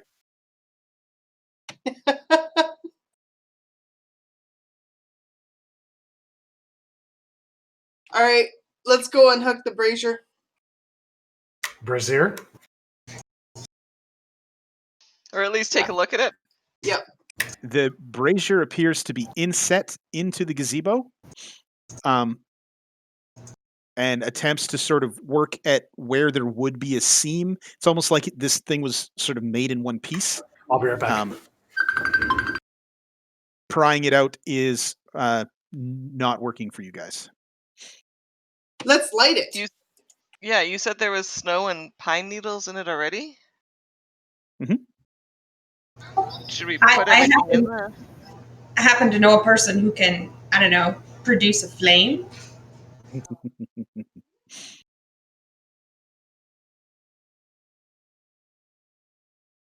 All right, so you're clear. What are you guys doing? You're clearing it out? No, I'm gonna light it with everything in it. I'm like, just stay back, and light the fire with everything. And light it in how? With my fire kit, because I don't want to drop my detect magic just yet. Otherwise, All I right, do you it start with thaumaturgy. you start scraping sparks off your tinderbox into a pile of snow. Small Okay, I pieces of cleared. snow are slowly melting away. Yes. I mean, like, literally, I could use one of my fire cantrips. Do it. Whoosh! There's a bonfire. You see steam rising. And roll me a perception check. Oh, You. And I guess heals, because you guys are messing around with this. Heals got a 13. What do you get? All right. Heals. I must still As be as frozen. the fire rises, there's steam flying out. There is small elements of smoke as the various tree bits sort of burn away. And you're looking at this thing, waiting for something to happen. You get bored. You turn around, and the central pillar on top of the berm is glowing. And Run here! Look! the farthest north pillar flickers a couple times and then goes dark. What was in the farthest north pillar again? I thought it said twig. Twig. Wait, would that mean we'd have to burn a humanoid hand if we like stuck everything else in the brazier? Maybe. I am terrible at ideas. I'm partial Whose to hand? fans. Well, just because it says it's like a humanoid hand, right? Or not? It says there's like the thinger with the. No, I'm gonna go it grab a does say pine cone from human. one of the trees nearby and throw it in. Yes, and grab a The twig while pine you're there, cone- please. The pine cone pillar lights up and then slowly fades. Maybe like half a dozen pine cones. I think we need to do all of them simultaneously. Yes. I'm gonna walk over to Dripper and pull a feather unexpectedly. Well, I guess he's. I'm gonna grab a twig and a pine cone, hold them all in my hand, and shove my hand into the. I prepare a healing something. Let's get this done. Okay. That's an interesting solution. All right. You grab all those things and you plunge your hand into the fire and you take 12 points of flame damage, which was Hey! max damage as your hand catches fire. The flame is intense. You think that on top of the bonfire, there's something about this brazier that is magical in nature. You hear a grinding sound, and the lid of the sarcophagus up top slides open. Steve, to update you. Yep, sorry. I stole one of your feathers. You were not impressed. Yeah. She ran up and Literally plucked one of your right- feathers out, She plucked you. and she has plunged her hand into the brazier where the fire is with a pine cone, a twig, a feather, and It's then there's already got fire flame. in her hand. Yeah. And the fire sort of changed color. It's blue now, and the sarcophagus slid open, and it is 6 o'clock. A completely scalded Tia hand will be where we'll start next time. I'll heal you. Okay, perfect. I gotta go call my dad back and stuff. So All right. thank you guys. Sorry I had to make us cut it Yeah. short this week. But See you next week. yeah. That's You right. guys- I have a feeling Catherine appreciates it anyhow. I'm looking forward to the bushels of fun we will have next week. I'm looking forward to the braziers. This was a dangerous brazier. It did 12 points of fire damage to Tia. Holy Max shit. damage. Holy shit. Did we get experience points for killing the moose? Yes. The moose should have been 140. I don't know if I remember to say that though. I think we are at 480. That's what I have, yes. No, but the moose is another 140. Right? No, that That was sounds right. afterwards. After the moose? We Yeah. started at 340. We got 140. We got 140 for killing the guy with the sword, and then we got 140 for killing the moose. Oh, I didn't have Yeah, that both- on my sheet. Okay. Both guys were 140. Okay, so I another didn't 140. mention the moose XP, which is why it hadn't been added yet. Ooh, we're 300 away from being able to choose subclass or whatever the hell it's called. Dang, I'm you guys excited. solved that puzzle pretty quick. What was the solve? Sorry, my dad called. You had to burn. You had to burn everything simultaneously. So we chose the monk. I threw a pine cone in and it lit the pillar for a minute, but not for very long. And And so, the twig went up. without and the really twig- talking about it, I just grabbed everything and shoved my hand in. Yeah, the twig went up for. Yeah, it was the twig first. I and think it I have faded. more hit points than most people, anyways. So I guess Sil could have done it too, but I just did it. Crazy. All right. Okay. All Bye, right. viewers. I gotta bounce. Thank you guys. I'll see you guys next week. Same time, same place. Same bad That time, sounds great. same bad channel. All right. Carissa, I was literally about to say that. Well, hopefully we become popular on the Twitch thing here, and yeah, Who knows? Well, Yeah. Either way, we're having fun, right? Oh, Yeah. totes. Did you say Always. either way we're having pun? Yeah, that too. Okay. All right.